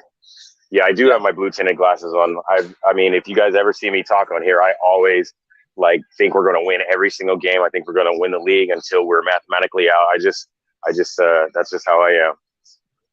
No, I feel that. Do you still think there is an avenue for us to pull back in this match? Absolutely. You know how we do it right off the bat. Off kickoff, we put the ball up front, and then in the first minute of the second half, we get a goal in, and the game's back on. We're just going to have to hold up defensively, and the guys are going to have to dig down deep and figure out if they want to win this game, or at least get us a point. Now, here, let me show you guys that I'm surrounded by Arsenal fans. Look at all these red shirts in here. It's absolutely ridiculous. They're everywhere. Everyone eating their kegs and eggs. So, yeah. Yeah. It's 8 o'clock in the morning here. 8 o'clock in the morning. Yeah. I'm still a little optimistic as well, but I think one thing that will have to happen, and a question that I just can't answer, but want your thoughts on it. Is Brendan going to do anything at halftime? Oh, my goodness. He has to. It's way too hot outside. we need to see Dennis Pratt. People have been calling for him all week. I know he reads the chatter, and we have to switch to a back four. So I don't know who's going to come off. Little West is on a yellow. And so throw the Arsenal fans out. I can't. There's too many of them. They're everywhere. But yeah, so he has to switch to a back four. He has to see that we're getting bossed going, towards the wings. And it's the coverage just isn't there at the back post or in that, that corner. They're just getting wide too easily. So, we're going to have to solidify the middle, solidify the corners, the left back and right back positions, and then see what we can do going forward, Madison and KDH. I'm hopeful. That's all I got. Can we get a final score prediction from you as well before I let you go? 2-2 draw. 2-2 draw. Let's get it. All right, thanks, Michael. All right, take it easy. We'll see you guys at full time. See you at full time. Brookline saying Brendan will probably use 0 subs today. I'm not buying that. Like he'll at least make one, but I'm still baffled by Brentford. But I mentioned to our team at the end of the game that there was a lesson in that, and we need to see if it was learned. And that lesson was that we need to adapt, use the 5 subs, trust in our bench, and that has to be shown today. Andrew Griffith saying a 4-3 win. Hassan saying if Top believes in Brendan, then I believe in him. And Barnes' place probably would have helped him, but it's a shame he's injured. He should be back reasonably soon. They're just showing the stats on the match, and fairly level in possession. But just we were bossed in terms of shots. 10 shots to 1, 3 to 1 in favor of Arsenal. We need to create more chances. And for that, I think that's why so many of us are calling for that 4-4-2 formation, or at the very least, just 2 up front. And yeah, we'll see. The players are going to be coming back out onto the field reasonably soon. He's got 5 subs. We're going to have to see him take advantage and use them. He is he's a talented manager. He didn't get to where he is by being clueless. So I trust him. He just has to make some changes. We're 2-0 down. We've been conceding a lot of shots, so something does need to change in this first half. I, for one, would be in favor of, I'm going to put that lineup back up as well. I'm going to take that banner down so that we can see everyone that we have available to us. I think we probably need to lose a midfielder. It could be Yuri. He hasn't been having the best game. And I think we could probably bring Castagna back along with Madison, because then we could sort of keep that 4-4-2 shape. We're not drastically pulling people out of position. We give Fofana more of that center back role that I think he's more used to than having to also play on the wing. And then we can also get a strike partnership for Vardy. Be that Daka, be that Nacho, like I was saying, totally up to your personal preference. I think either of them could at least put in a bit of a job. Players are back out on the pitch. Henry saying Ndidi for Daka. Andrew saying, massive thing for the second half is if we can blow a 2-0 lead, why can't we come back from a 2-0 lead? We need to play more wing play and bring on Daka or Nacho. There's 45 more minutes of football to play. Let's pull this match back. The players are out on the pitch. Let's do this. Second half has just kicked off. There's been no notifications of any substitutions, so it doesn't look as though there's any changes for either teams so far. Ball high and bouncing around. Dan Amarte will win it. He's looking for Madison, who gets knocked down, and that's a free kick to Leicester City on the halfway line.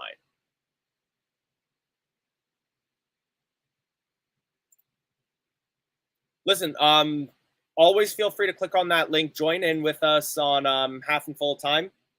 And like I said, we'd always love to get extra people on for analysis. So please, when we add those links, feel free to click them. So yeah, Dave Hill saying, here we go, another half to watch. And Derek saying, in this heat, 2 up front is needed. Maybe he still considers it too early to make a change, but it will remain to be seen if we at least make some changes fairly soon. I think it would be good for us to at least see a change before the 60th minute, because we know that's when Brendan normally starts to reach for his bench.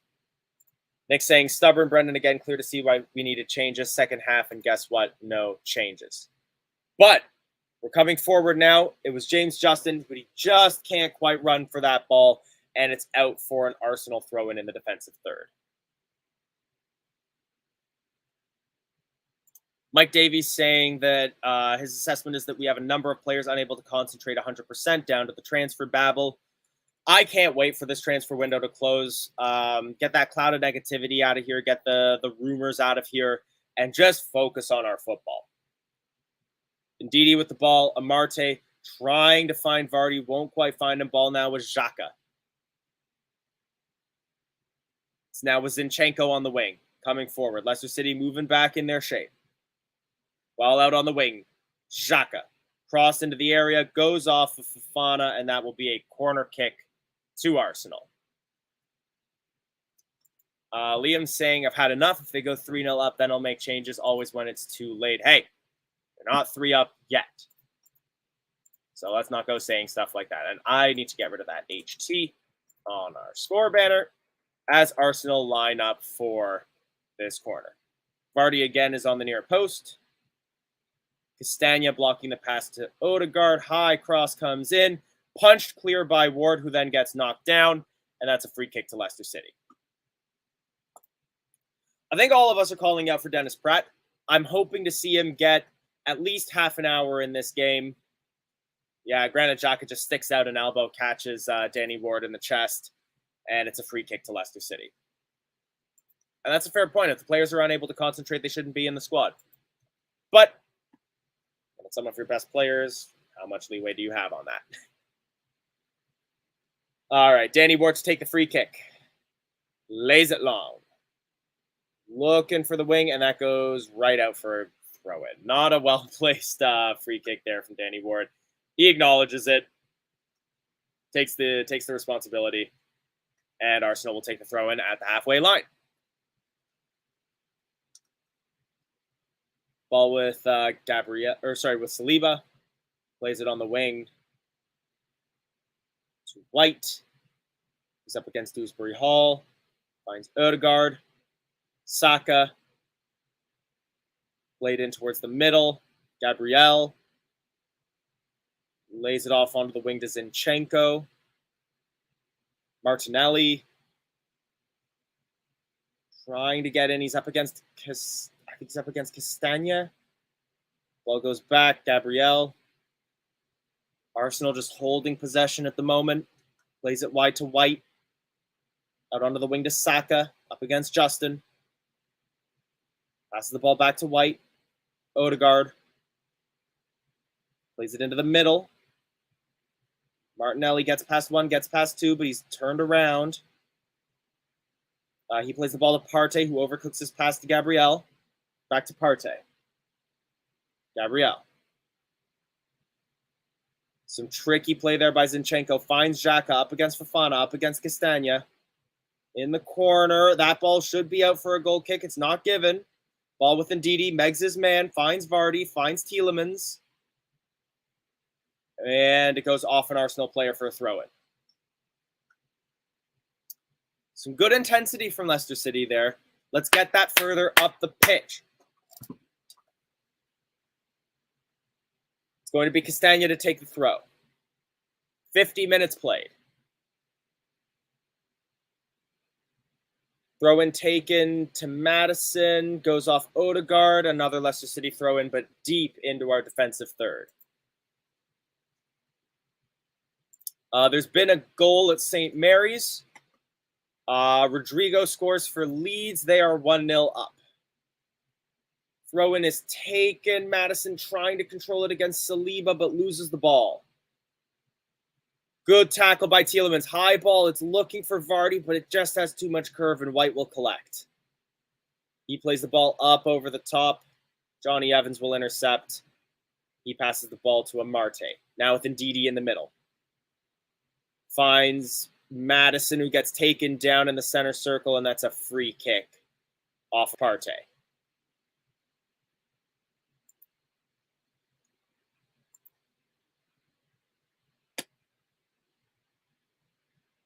Other scores remain unchanged at the moment. That's a hard tackle by Partey there, and he gets a talking to from the ref, but no booking. Fofana. Up against Xhaka. Gets Castagna. Tielemans. Back to Fofana. Plays it all the way back to Danny Ward. Evans. Ward. Long ball looking for Castagna. Finds him. Header looking for Vardy. Won't find him. Out for a Leicester City throw. It is quite slow. It is quite slow at the moment. We get the ball, and then there's a lot of standing with it, waiting for players to come around you. But as you do that, Arsenal then get 9, 10, 11 players behind the ball. Same thing Brentford did. Amarte plays the ball back. Tielemans. Castagna. Back to Tielemans. Back to Fofana. I'm starting to see shades of the passing around the back again from last season, and I'm not liking that I'm seeing that. It's Tielemans. It's back to Evans. Long ball from Evans, looking for Justin. Finds him. Header, looking for Vardy. Won't find him. But it's an own goal by William Saliba. The header that was looking for Aaron Ramsdale to grab couldn't have been headed better by Vardy himself. And just like that, we have our way back into it because it is Arsenal 2, Leicester City 1.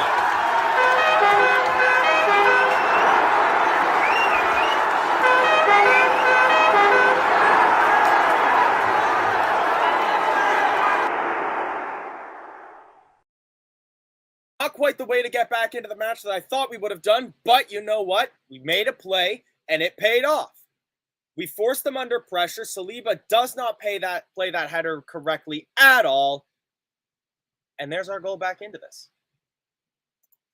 Yeah, own goal 2-1. Chris Riley saying I fell over and shocked that. I mean, you could hear it in my voice. I normally get more excited for a goal than I did for that one. But just like that, we're back into this game. We need one more tricky piece of play, and it's level. Let's do this. Pressuring Arsenal right now. We forced them to play the ball back towards Ramsdale. His clean sheet's gone. Ball with Saliba. Hopefully this will have shaken them a little bit. They're coming forward again. It's Xhaka. Martinelli. Cuts inside. Zinchenko. Plays it across. White. Onto the wing to Xhaka. Cuts inside, up against Dewsbury Hall. Plays it back to White. White crosses the ball into the mixer. Collected by Danny Ward, but it's dropped, and it's a goal for Arsenal. That didn't take long at all, and that's a mistake by Danny Ward. There's no other way to cook that. He had the ball, and he drops it with a collision. And was it Granit Xhaka that collects that? And it's 3-1.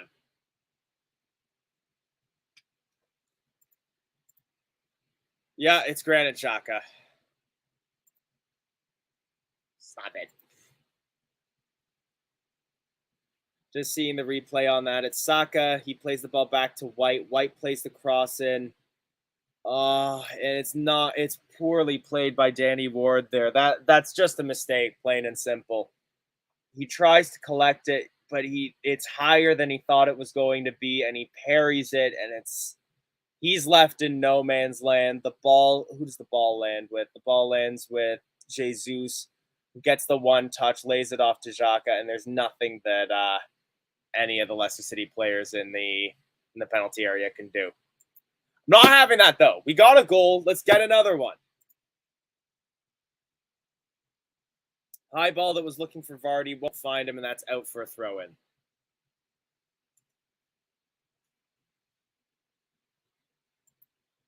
I'm not going to say that Ward never plays well for us. He did reasonably for us in most of the cup matches.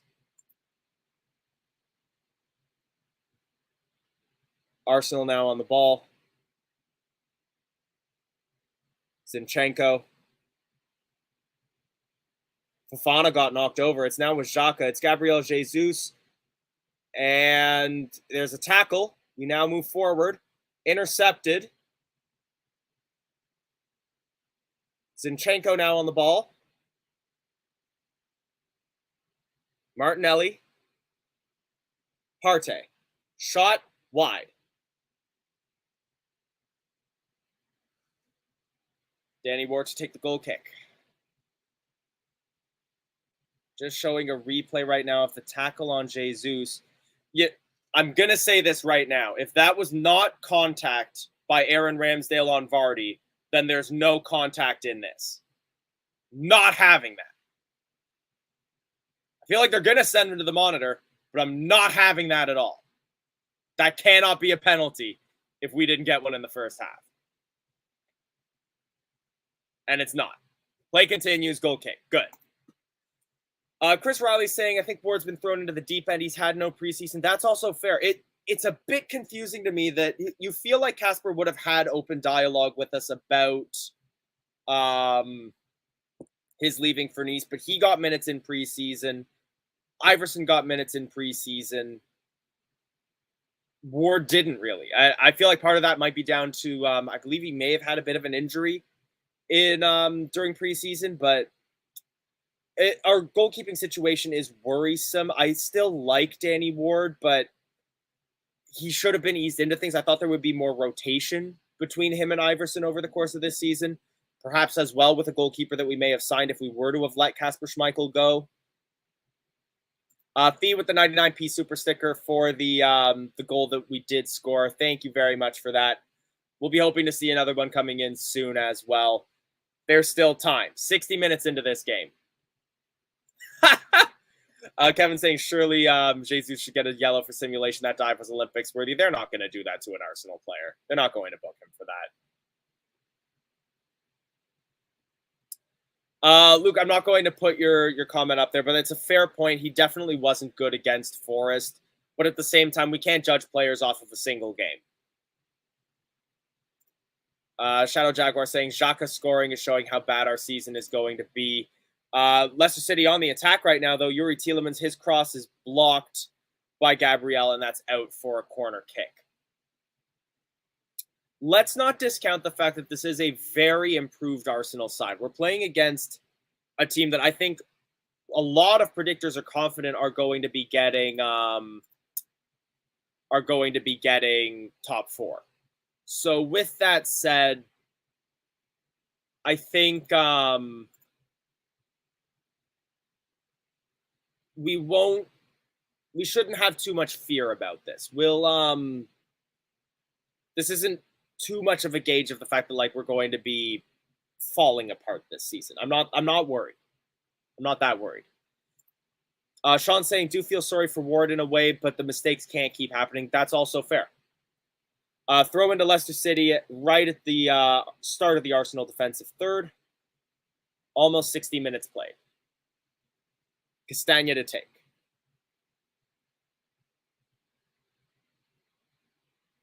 Throws it to Tielemans, back to Castagna, and that's right back to the defensive halves. 60th minute, something's got to change. I don't know if it's going to be tactical or if it's going to be some substitutions, but we're playing the ball back and just inviting pressure, and it's not working for us right now. Bit of a wayward pass, but it still finds Johnny Evans. Amarte under pressure from Saka, keeps the ball in play. Passes it to Justin, back to Castagna. Sorry, that may have even been Madison just playing that deep. I thought we were seeing more positive play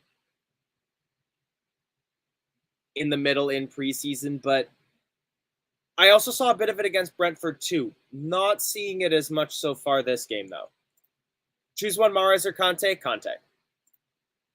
Not even a question in my eyes. They're both incredible talents, but for the way that they behaved at Leicester City, I feel like I would rather have Kante. Pretty much, yes. I don't see Smithies getting starts in anything outside of maybe like a Carabao Cup match or two. Maybe we'll see him play against Stockport. But yeah, he's going to be in there to be that dressing room guy, fill out the squad numbers, be that third choice keeper so that we can send out Stolarczyk on loan. Shadow Jack, we're saying Ward is not starting 11 Prem quality, but neither is Everson. What is this club thinking? I don't understand our direction that we're going in at the moment. I think they had faith in Ward. Let's give him some time. He might settle into things. It's still early doors. Arsenal at the Emirates was never going to be an easy game. Let's see how he does in matches that we should be winning, like the upcoming match against Southampton. Martinelli on the ball. Tielemans comes in and tackles, gives space for Castagna to get the ball. Fofana now, but he loses the ball to Martinelli. Ball now with Zinchenko, and that's out. Will that be a corner or a goal kick? I need to see what the what the ref decides. I think it's a goal kick. Substitution. Dennis Pratt is getting on the pitch. Coming on for his Belgian compatriot, and Patson Daka also comes on for Amarte, so that will bring a change of formation as well. Something is changing. And let's see how this shapes up for the rest of this match.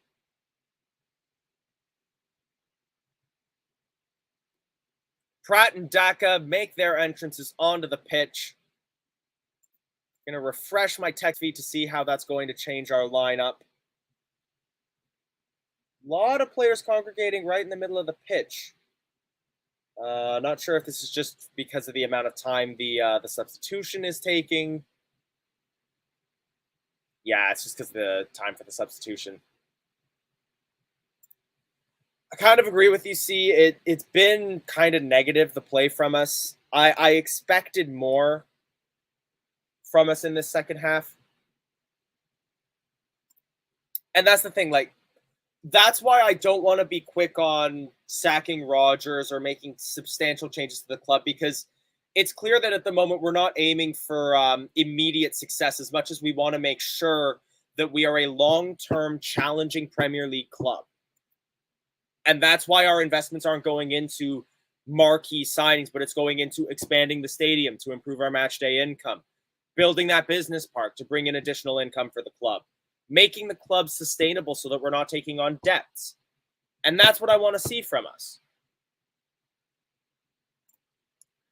Nick saying, Tielemans going nowhere with this performance. Glad Rodgers not doing his usual and waiting until the 65th, 70 to make changes. Let's see Dennis Pratt make a name for himself in this game. He's got just under half an hour. Let's get a goal. A lot of people pleased to see that we're making 2 subs. Scott saying should be a little more attacking now. Dennis Pratt getting on that ball right now. He's facing backwards, but he's holding it before he passes. Little bit of restraint before we immediately go back to the center backs.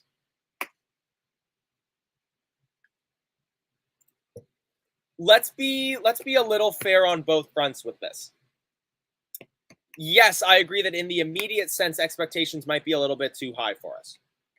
But those should be our expectations for where we will be over the next 10 years. If we can build that stability, we have Seagrave. We're going to expand the King Power. We're going to build that business park. We should be a team that is consistently placing 6th to 4th to 3rd in that time. Let's build towards that. But let's not panic when we're not there this season, when we're not there next season. Agreed. And that's kind of where I want to see that, is that, like, we should still be challenging in games, and we should see youth players developing. We should still see silver linings in games like this as we are coming forward now. Daka lays the ball off, but it's just not passed correctly to Vardy there, and Arsenal will clear. But we got that attack going. It looks like Daka is playing in a more upfront role with Jamie Vardy, so we are getting that 2 up front that we wanted. My text feed not showing a change in formation. It is showing one for Arsenal. They switched to a 4-2-3-1 As they're now on the attack, it's with Zinchenko on the wing. His cross is blocked by Castagna, and it's a corner kick. I'm not saying to expect to sit bottom half of the table. I don't think we're going to slip that far. I'm still hoping that we will be able to place ourselves somewhere around 7th to 6th. Challenge for those Europa League spots. And that's where I want us to be this season. We're in financial frustrations, but we're not in financial difficulties.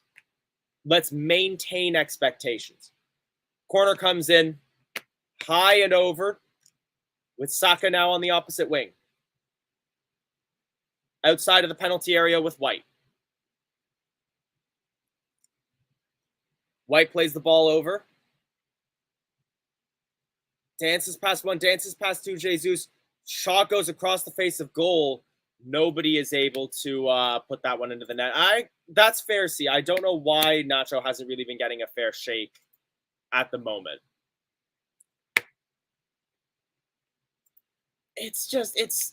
To me, it's too strong to be saying that we're championship at best. That's not fair. Exactly. We still have too good a squad, and we still have decently reliable performances for us to not end up slipping down the table like that. Madison clutching his ankle at the moment. Something happened to him in that penalty area. Clutching his ankle.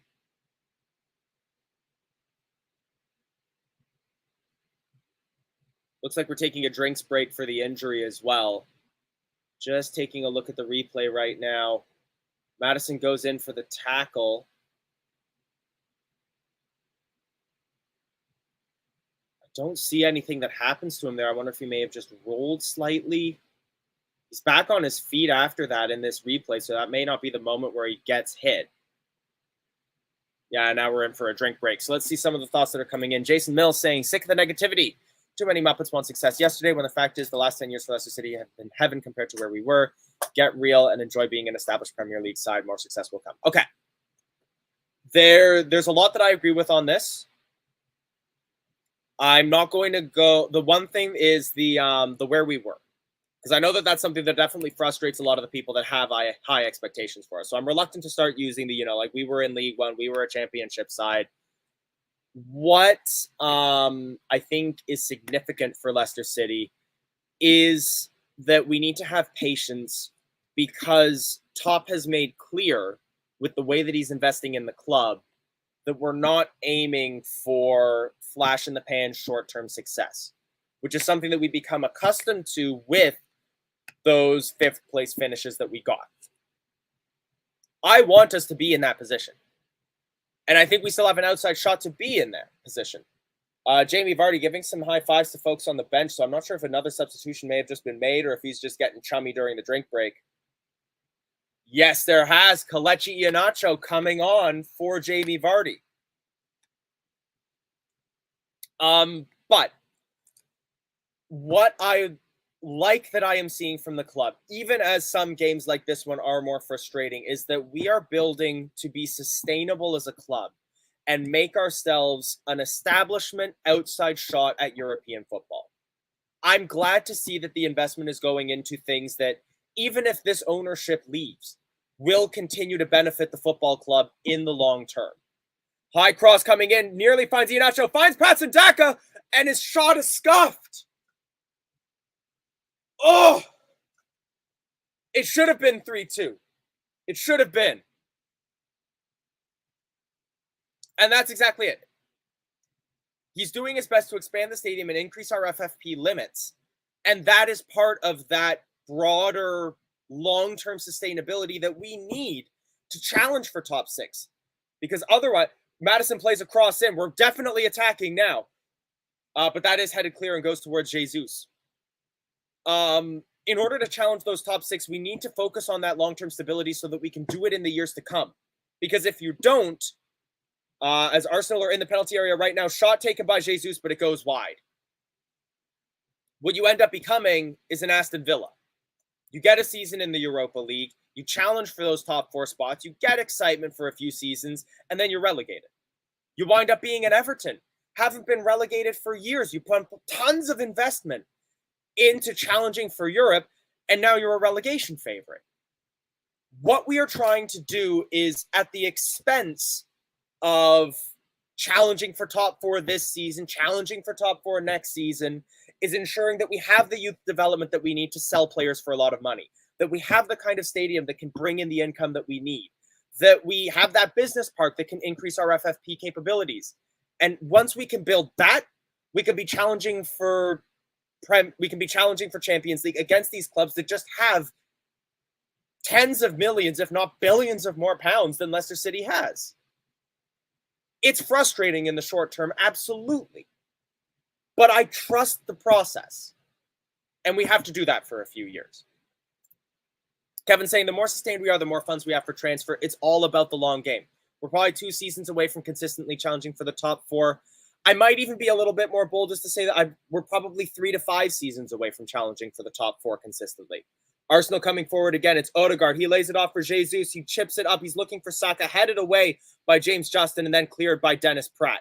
Looking for one of the two of Iheanacho or Daka. He won't find Iheanacho with it. Daka will collect, and now it's with Pratt.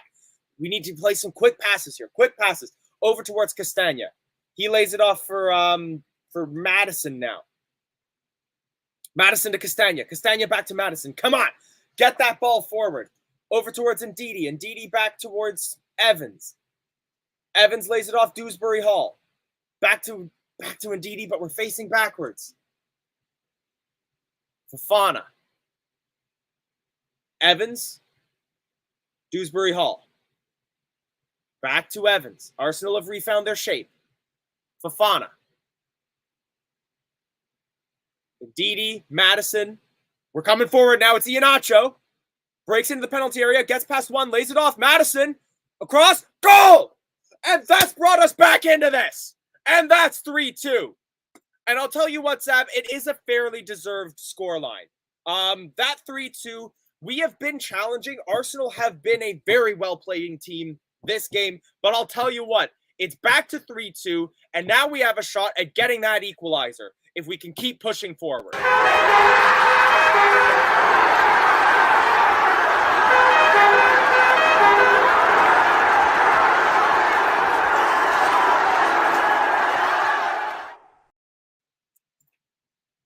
Scott's saying, trouble is next season we lose a lot of contracts as they expire. That means we make no money, but we get them off the wage bill. We just need them to perform well enough so the players want to come here. Exactly. We also do still have some players that are on those longer-term contracts that we can also bring up through the youth ranks, and we may still have that period of time in a rebuild. Like, let's not forget those periods of time where, like, Liverpool were finishing 6th, 7th in the league because they were still trying to bring in those players. Leicester City will still be a club that people will want to go to. I believe that goal will go to James Madison, but I will let you know as the graphic comes up on my screen. Yes, James Madison, 74th minute, makes it 3-2 to Leicester City, and we're back in this match because let me tell you, after those substitutions, we were looking more challenging, and I believe that we will be able to get back into that. Attacking football. Let's do this. Dennis Pratt now, but he gets dispossessed by Martinelli. Odegaard. Arsenal coming forward now. Jesus lays it off. Martinelli, goal. Ah!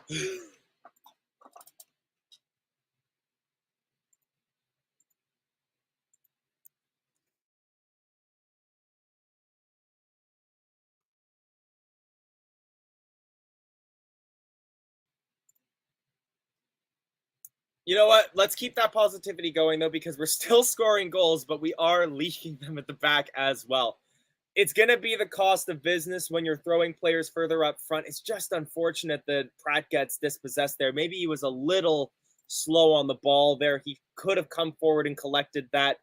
We have so many players back, and it's just a shame that that shot manages to get through all of them. And Arsenal makes it 4-2. There's still time left. 75th minute, 15 left in this. It was a defensive mistake. Oh.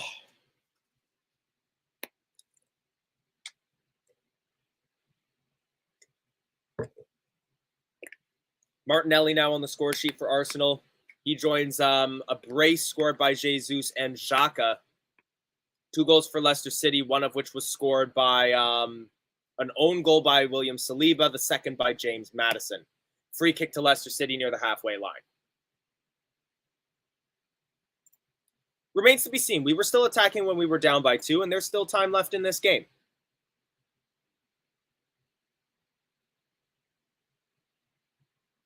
Can't quite tell who it is that's going to be taking this free kick. There was also another substitution for Arsenal before this one. Zinchenko is now coming off. Tomiyasu has also come on for Arsenal before the goal. Zinchenko is off in favor of, haven't gotten to see him on camera yet, Kieran Tierney. Yeah, Jason, for the language I can't put your comment on, but I don't understand why we're so vulnerable after scoring. They say that it's when you're most, but I want to see us play more positively as a result. We have players forward right now, though. It's Dennis Pratt, lays it off for Timmy Castagna. He finds Maddison. Maddison gets fouled. Apparently doesn't get fouled. But a good tackle there. And we regain possession there. Wilfred Ndidi doing a good job of dispossessing Jesus. And now we come forward. Dennis Pratt gets past Jesus. Lays it off. Maddison on the wing. Gets past Gabriel. Gets tangled up. That's got to be a corner. Yes, it is. And Fee with the 99p super sticker for the goal. Thank you so much. As we take a moment to set up for the corner kick. James saying the team is pathetic. Imagine when Fofana leaves and we're stuck with Evans, Cags, Vestergaard, and Amarte. We're in massive trouble after watching the first 2 games. If we sell Fofana, we will have money that we can then use to bring in other center backs. I don't believe that that's going to be a back four that we will actually play. Yeah, I can agree with that, Fee, that there's something in the mentality here as Maddison plays the corner in. Ball goes back. Dewsbury Hall with the shot, and it goes wide. But yeah, there's definitely something with the mentality in this team. I don't know where the trouble is coming from. And absolutely, it's like we're a glass cannon. We're dangerous, but we're also so fragile. That said, though, again, like let's not forget that this is a very, very good Arsenal side. 4-2 is still a reasonably respectable scoreline. I really want to see us at least get one more before the end of this game because we've definitely shown weakness in this game in both of the goals that we've conceded just after scoring. We have to do better. We have to. Long through ball looking for Iheanacho. He just won't get there ahead of Gabriel, who then plays the ball back towards Ramsdale. But we come forward again. Cheeky pass there from Dennis Pratt. Finds Iheanacho, but he gets tackled. Very much, Mike, that it takes 10 games to see how the land lies. Good pass by, not the best pass by Maddison. Finds Justin. How is that not a foul? And now Arsenal are coming forward. 2 straight times. Leicester City player gets knocked down, kicked in the legs. The ball doesn't move, and no free kick is given. Tomiyasu now on the ball. Lays it off. Saka tackled by Daka. And that's out for a throw-in. Almost into the 80th minute. Long throw-in. Martinelli. Saka. Saved. Jesus off the post.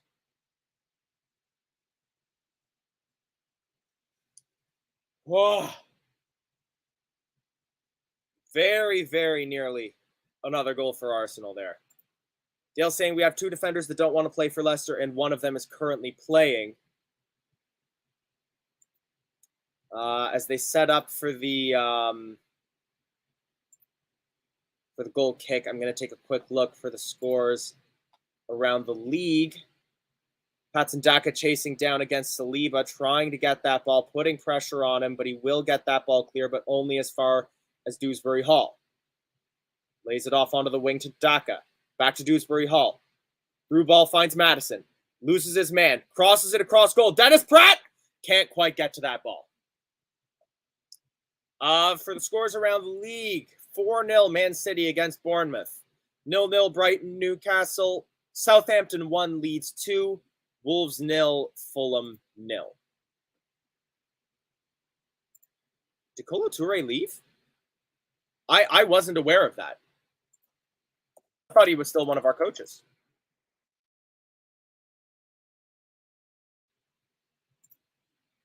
Is Kolo Toure not with Leicester City anymore? Kieran Davitt saying, guys, Fofana has people who control his socials, and he described Leicester as his family. I'm not sure he wants to leave.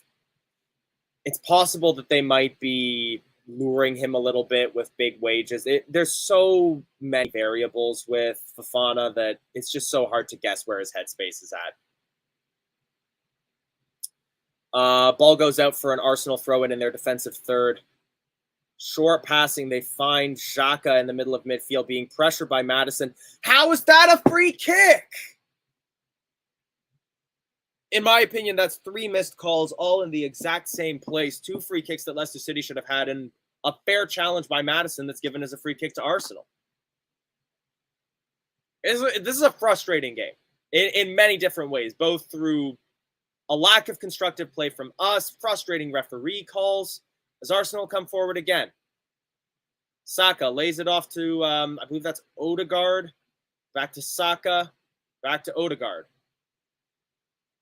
Or no, that might be Tierney. No, that is Odegaard. Plays it back. Tries to play a 1-2, and Didi does a good job of reclaiming the ball. Maddison lays it off to Daka. Tries to get past Saliba, but can't quite get there. Gets pulled down, and no free kick is given for that. So poor by the referee here right now.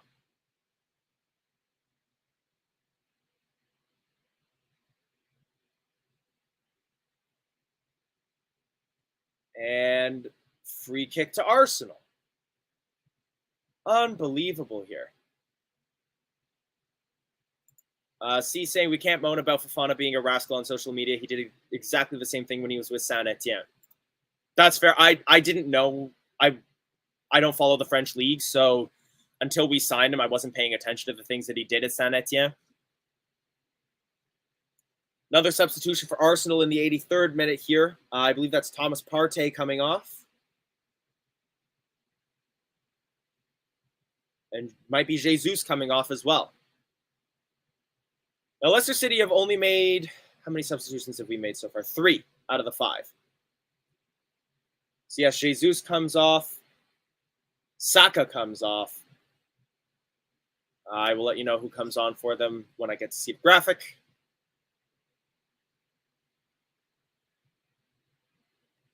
Is that Sambi Lakonga? No, it's Nketiah. Nketiah, one of the players that comes on. They're just not letting me know who came on otherwise. Dave Hill saying Daka needs to go.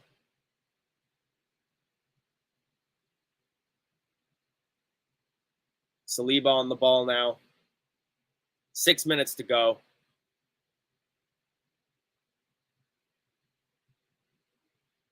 Bit of miscommunication there between Fofana and Ward. Ward comes out to clear, but he only bounces the ball right off Fofana, who was fuming with how that went, and that's out for a corner kick to Arsenal.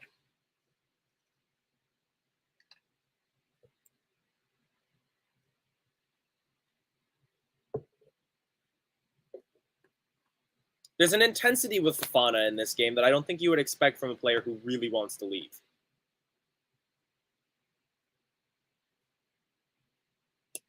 Vardy obviously no longer playing near post as he's been subbed off. Corner comes in. It's in the mixer. And it's just wide by Thomas Partey. Hey up, Greg. Good to see ya. Thomas Partey very nearly makes it 5 for Arsenal.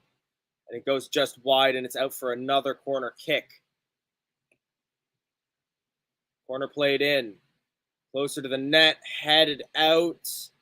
As far as Odegaard, managed by Dewsbury Hall, and that's back to the Arsenal defenders. Saliba plays it wide to Tomiyasu. And back to Saliba.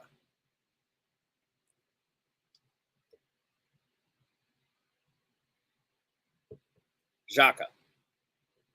Long ball, intercepted by Fofana, controlled by Ndidi. Looks long and wide for Iheanacho, who will get there. It's 1 against 3. Cuts inside, finds Madison. He just can't control that. His footing wasn't right, and that's out for a goal kick. A good opportunity. We're getting that build-up play, which is what I've been talking about. Even if we don't get the shot off at the end of it, we're getting close. They're just showing the corner again. When that ball just winds up in the mixer, Partey turns and shoots, and that actually goes off the post. So Arsenal have hit the post twice in this game now.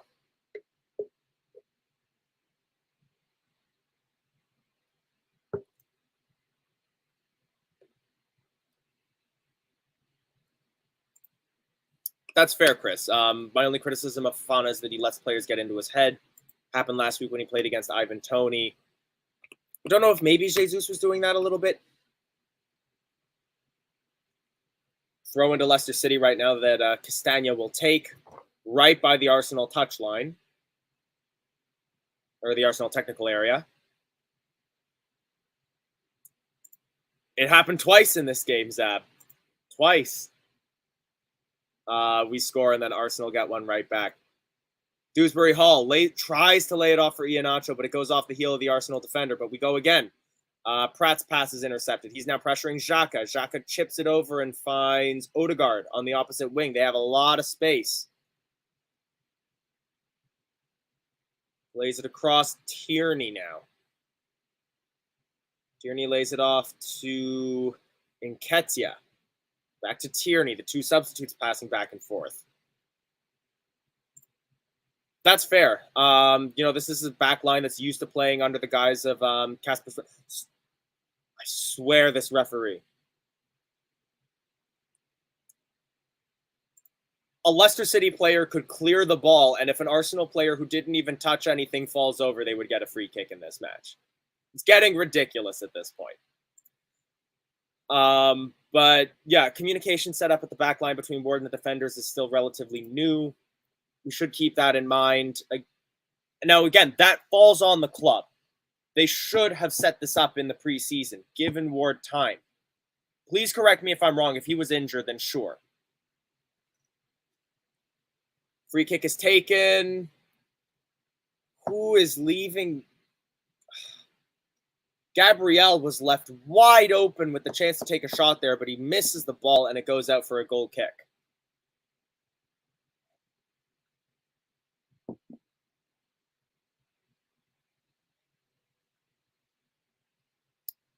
Nketiah now on the ball. He's in the penalty area, takes a shot. Great diving save by Danny Ward, though, and collected by Justin. Justin lays it off for Dewsbury Hall. Dewsbury Hall gets back. Thank you. That's a free kick and a booking for Tomiyasu, who grabs Short's shirt, everything he can from Dewsbury Hall to pull him down. You can't argue with the booking there. Yeah, I've heard of shirt swapping, but he's trying to do short swapping with Dewsbury Hall there. And Tomiyasu gets Arsenal's first booking of the match. Ball at the back line with Fofana, laid off to Castagna, back to Fofana. Fofana passes back to Ward.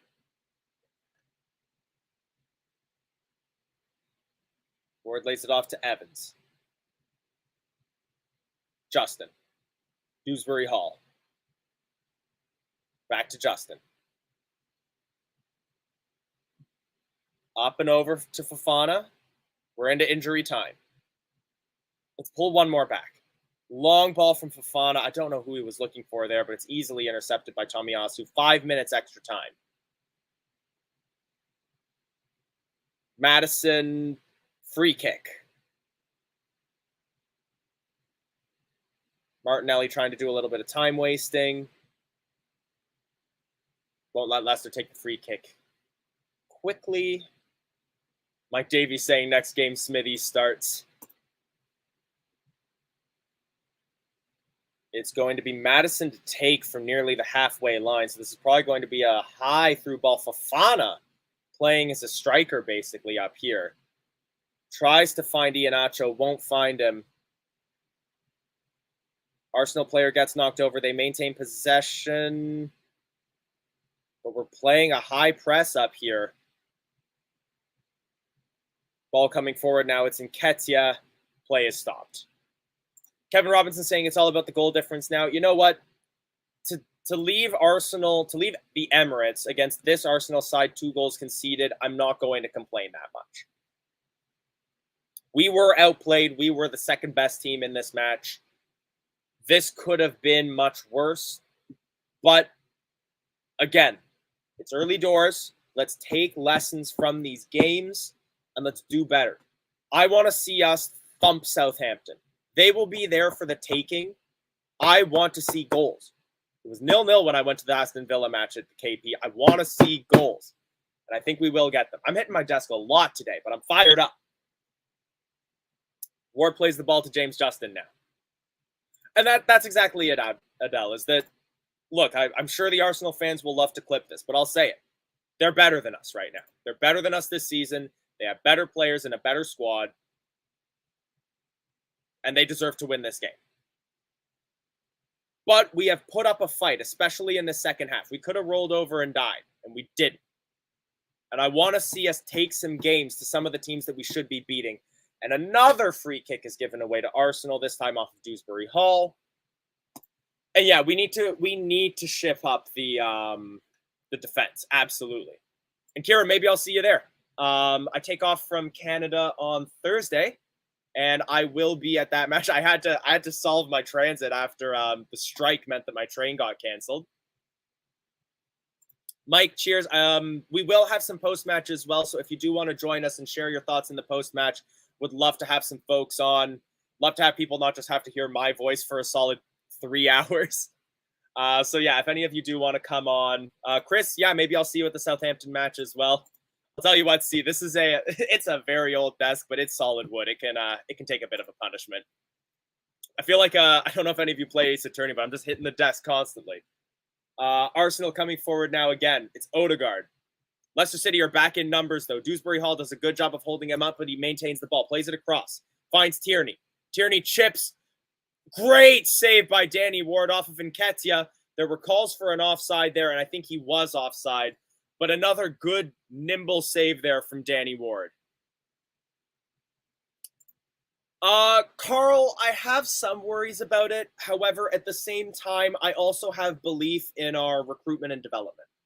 One thing that Leicester City have been quite good at, maybe up until last season when we had some more panic buy side of things, is we're very good at looking elsewhere in Europe and recruiting players that we can then develop into great Premier League quality footballers. Wesley Fofana is a great example of that. Patson Daka, if he can find his feet, we saw how well he performed for us in Europe. If he can translate that into the Premier League, he could become a cracking footballer for us. And we recruited him from the Austrian league. Soyuncu, when he's on his day, does well. And we got him from the Bundesliga. And we're not paying the Premier League tax with that sort of thing. And now Patson Daka on the ball tries to lay it off for Iheanacho, but his pass gets intercepted. But he maintains it well against a hard tackle from Gabriel there. But he now loses the ball. Dodger Channel saying, we look better in these last 20 minutes. Despite the goal, the players look like they are trying now. A little too late, too little too late, but we always look better with 2 up top. Ward needs to go, Iverson in. I feel like Iverson will get a couple shots over the course of this season. I don't want to write off Danny Ward just yet. Header from Daka nearly finds Iheanacho, but Ramsdale will come out. And now Kieran Tierney. Looks like there might have been a collision of heads between Daka and Tierney, both players on the ground. And that's the end of the 5 minutes as well, but there will be probably an extra minute once play resumes after this as well. Mike Davies, you're at the Holiday Inn Express. Fair enough. Fair enough. So I'm actually staying in London for it. So I'll only be in Leicester for the day. Traveling in first thing in the morning, and then I got a bus to head back.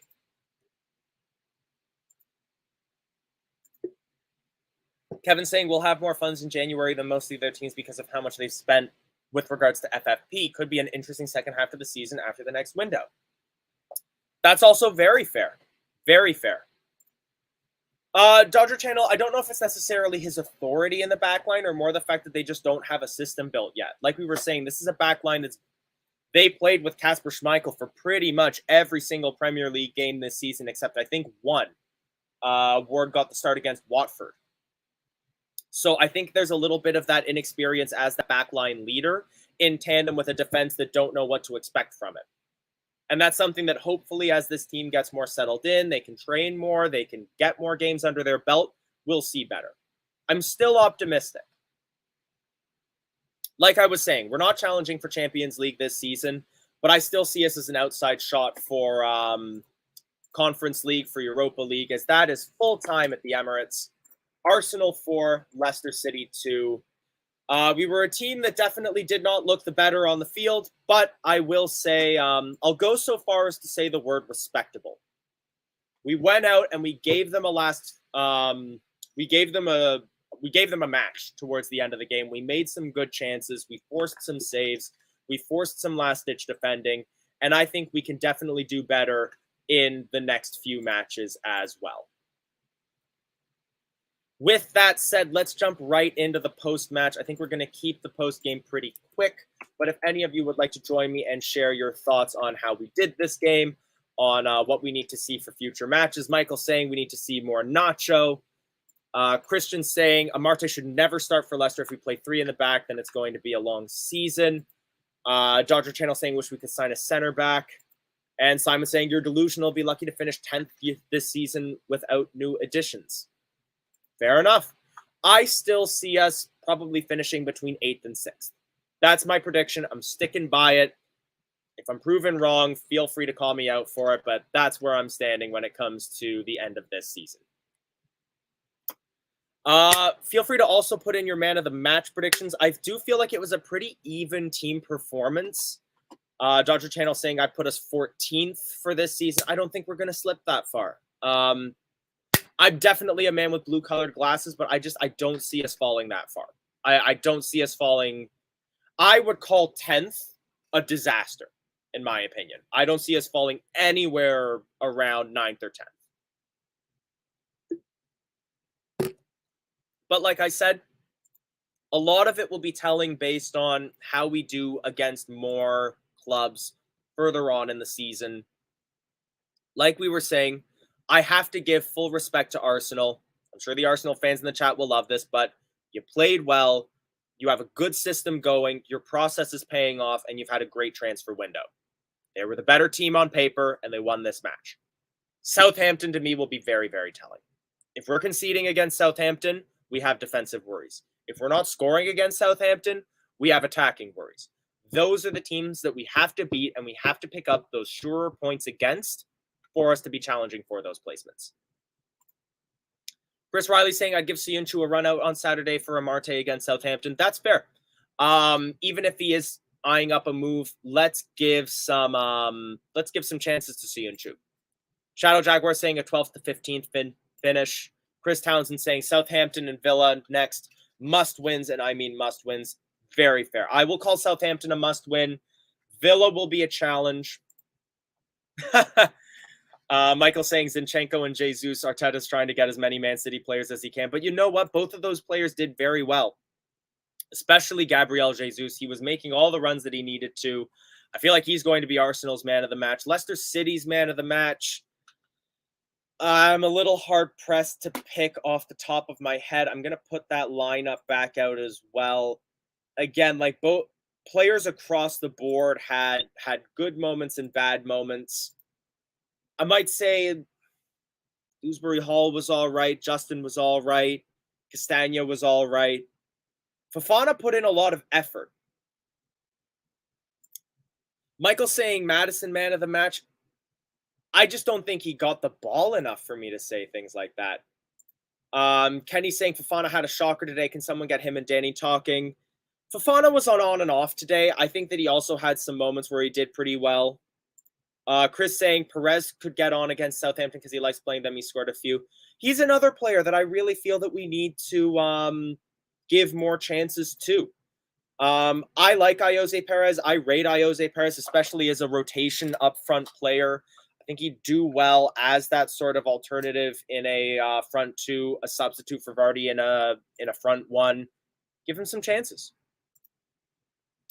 Ryan saying, as an Arsenal fan, I respect you guys, but you got the defense wrong completely, and you clearly need to sign 1 or 2 players in defense and midfield.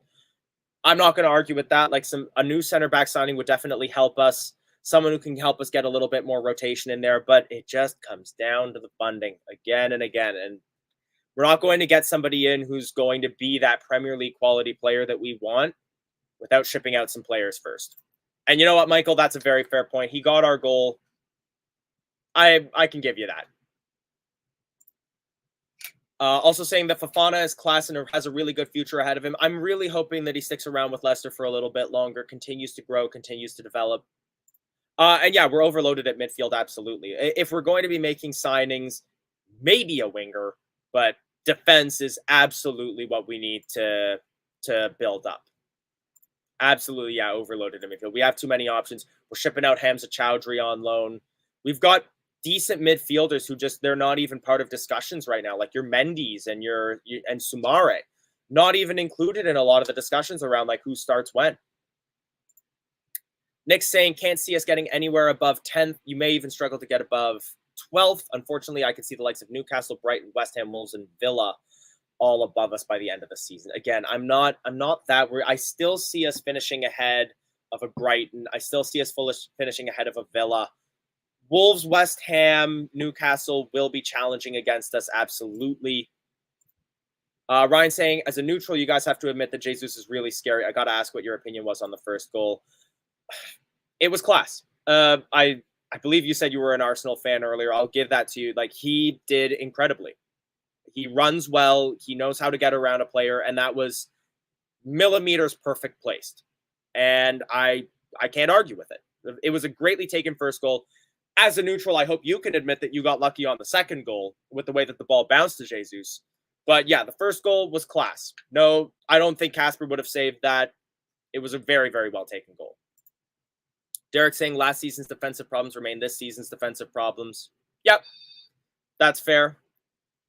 With that, it looks like the comments are starting to wind down a little bit. So I think I will wind up the stream now at this point as well. But I'll drop with a little bit of housekeeping as well. I want to thank all of you for tuning in. I always appreciate you joining me. Your comments are always great as well. Helps keep me from just blabbing on for 2 hours by myself. So with that, thank you all for joining us. Please make sure to follow us on all of our socials, as we're going to have watch-alongs for pretty much every game this season. We got loads of analysis shows as well, if you want things from the Leicester City perspective, as well as our away fan shows, if you want to see some takes from the opponents that we'll be playing as well. Going to pop in a last couple thoughts before I let you go.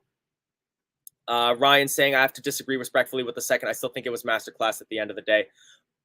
I disagree. I think the second goal was lucky, but I will say that Arsenal played very well and they deserved the win today. Michael saying, Danny Ward, come on, we need to play Iverson now. Ward definitely had a couple mistakes today. He's not going to be able to dance around that. Iverson will be given some shots. I don't think any of us can deny that over the course of this. And Vardy's not finished. No, absolutely not. He's not getting the supply lines that he needs, but he's not finished. I'm not going to have that at all. Dodger Channel saying, whatever happened to us signing Noni Madueke last season? That's the signing we need, and a center back. Just comes down to the money again. If we can offload a couple of the players maybe towards the end of this window, we'll be making some signings in January, and I really think we are going to be a force. I'm going to leave us with that optimistic note. So again, thank you all so much for joining me. Like I said, I'm not going to be on hand to do the watch along for Southampton, but I will be back on for streams further on in the season, and I will look forward to seeing you all then. Thanks very much, and I'll see you around. Thanks for watching Leicester Fan TV. Thanks to our sponsors, ADT Taxis, Everard's, Pucka Pies, Pink Car Leasing, Leicester Riders, Hologram, The Fox's Arms, Peter's Pizzeria, Hope Against Cancer, and Newbie & Co. Estate Agents. Make sure to follow us on all of our social channels at Leicester Fan TV. Visit our website, leicesterfantv.com.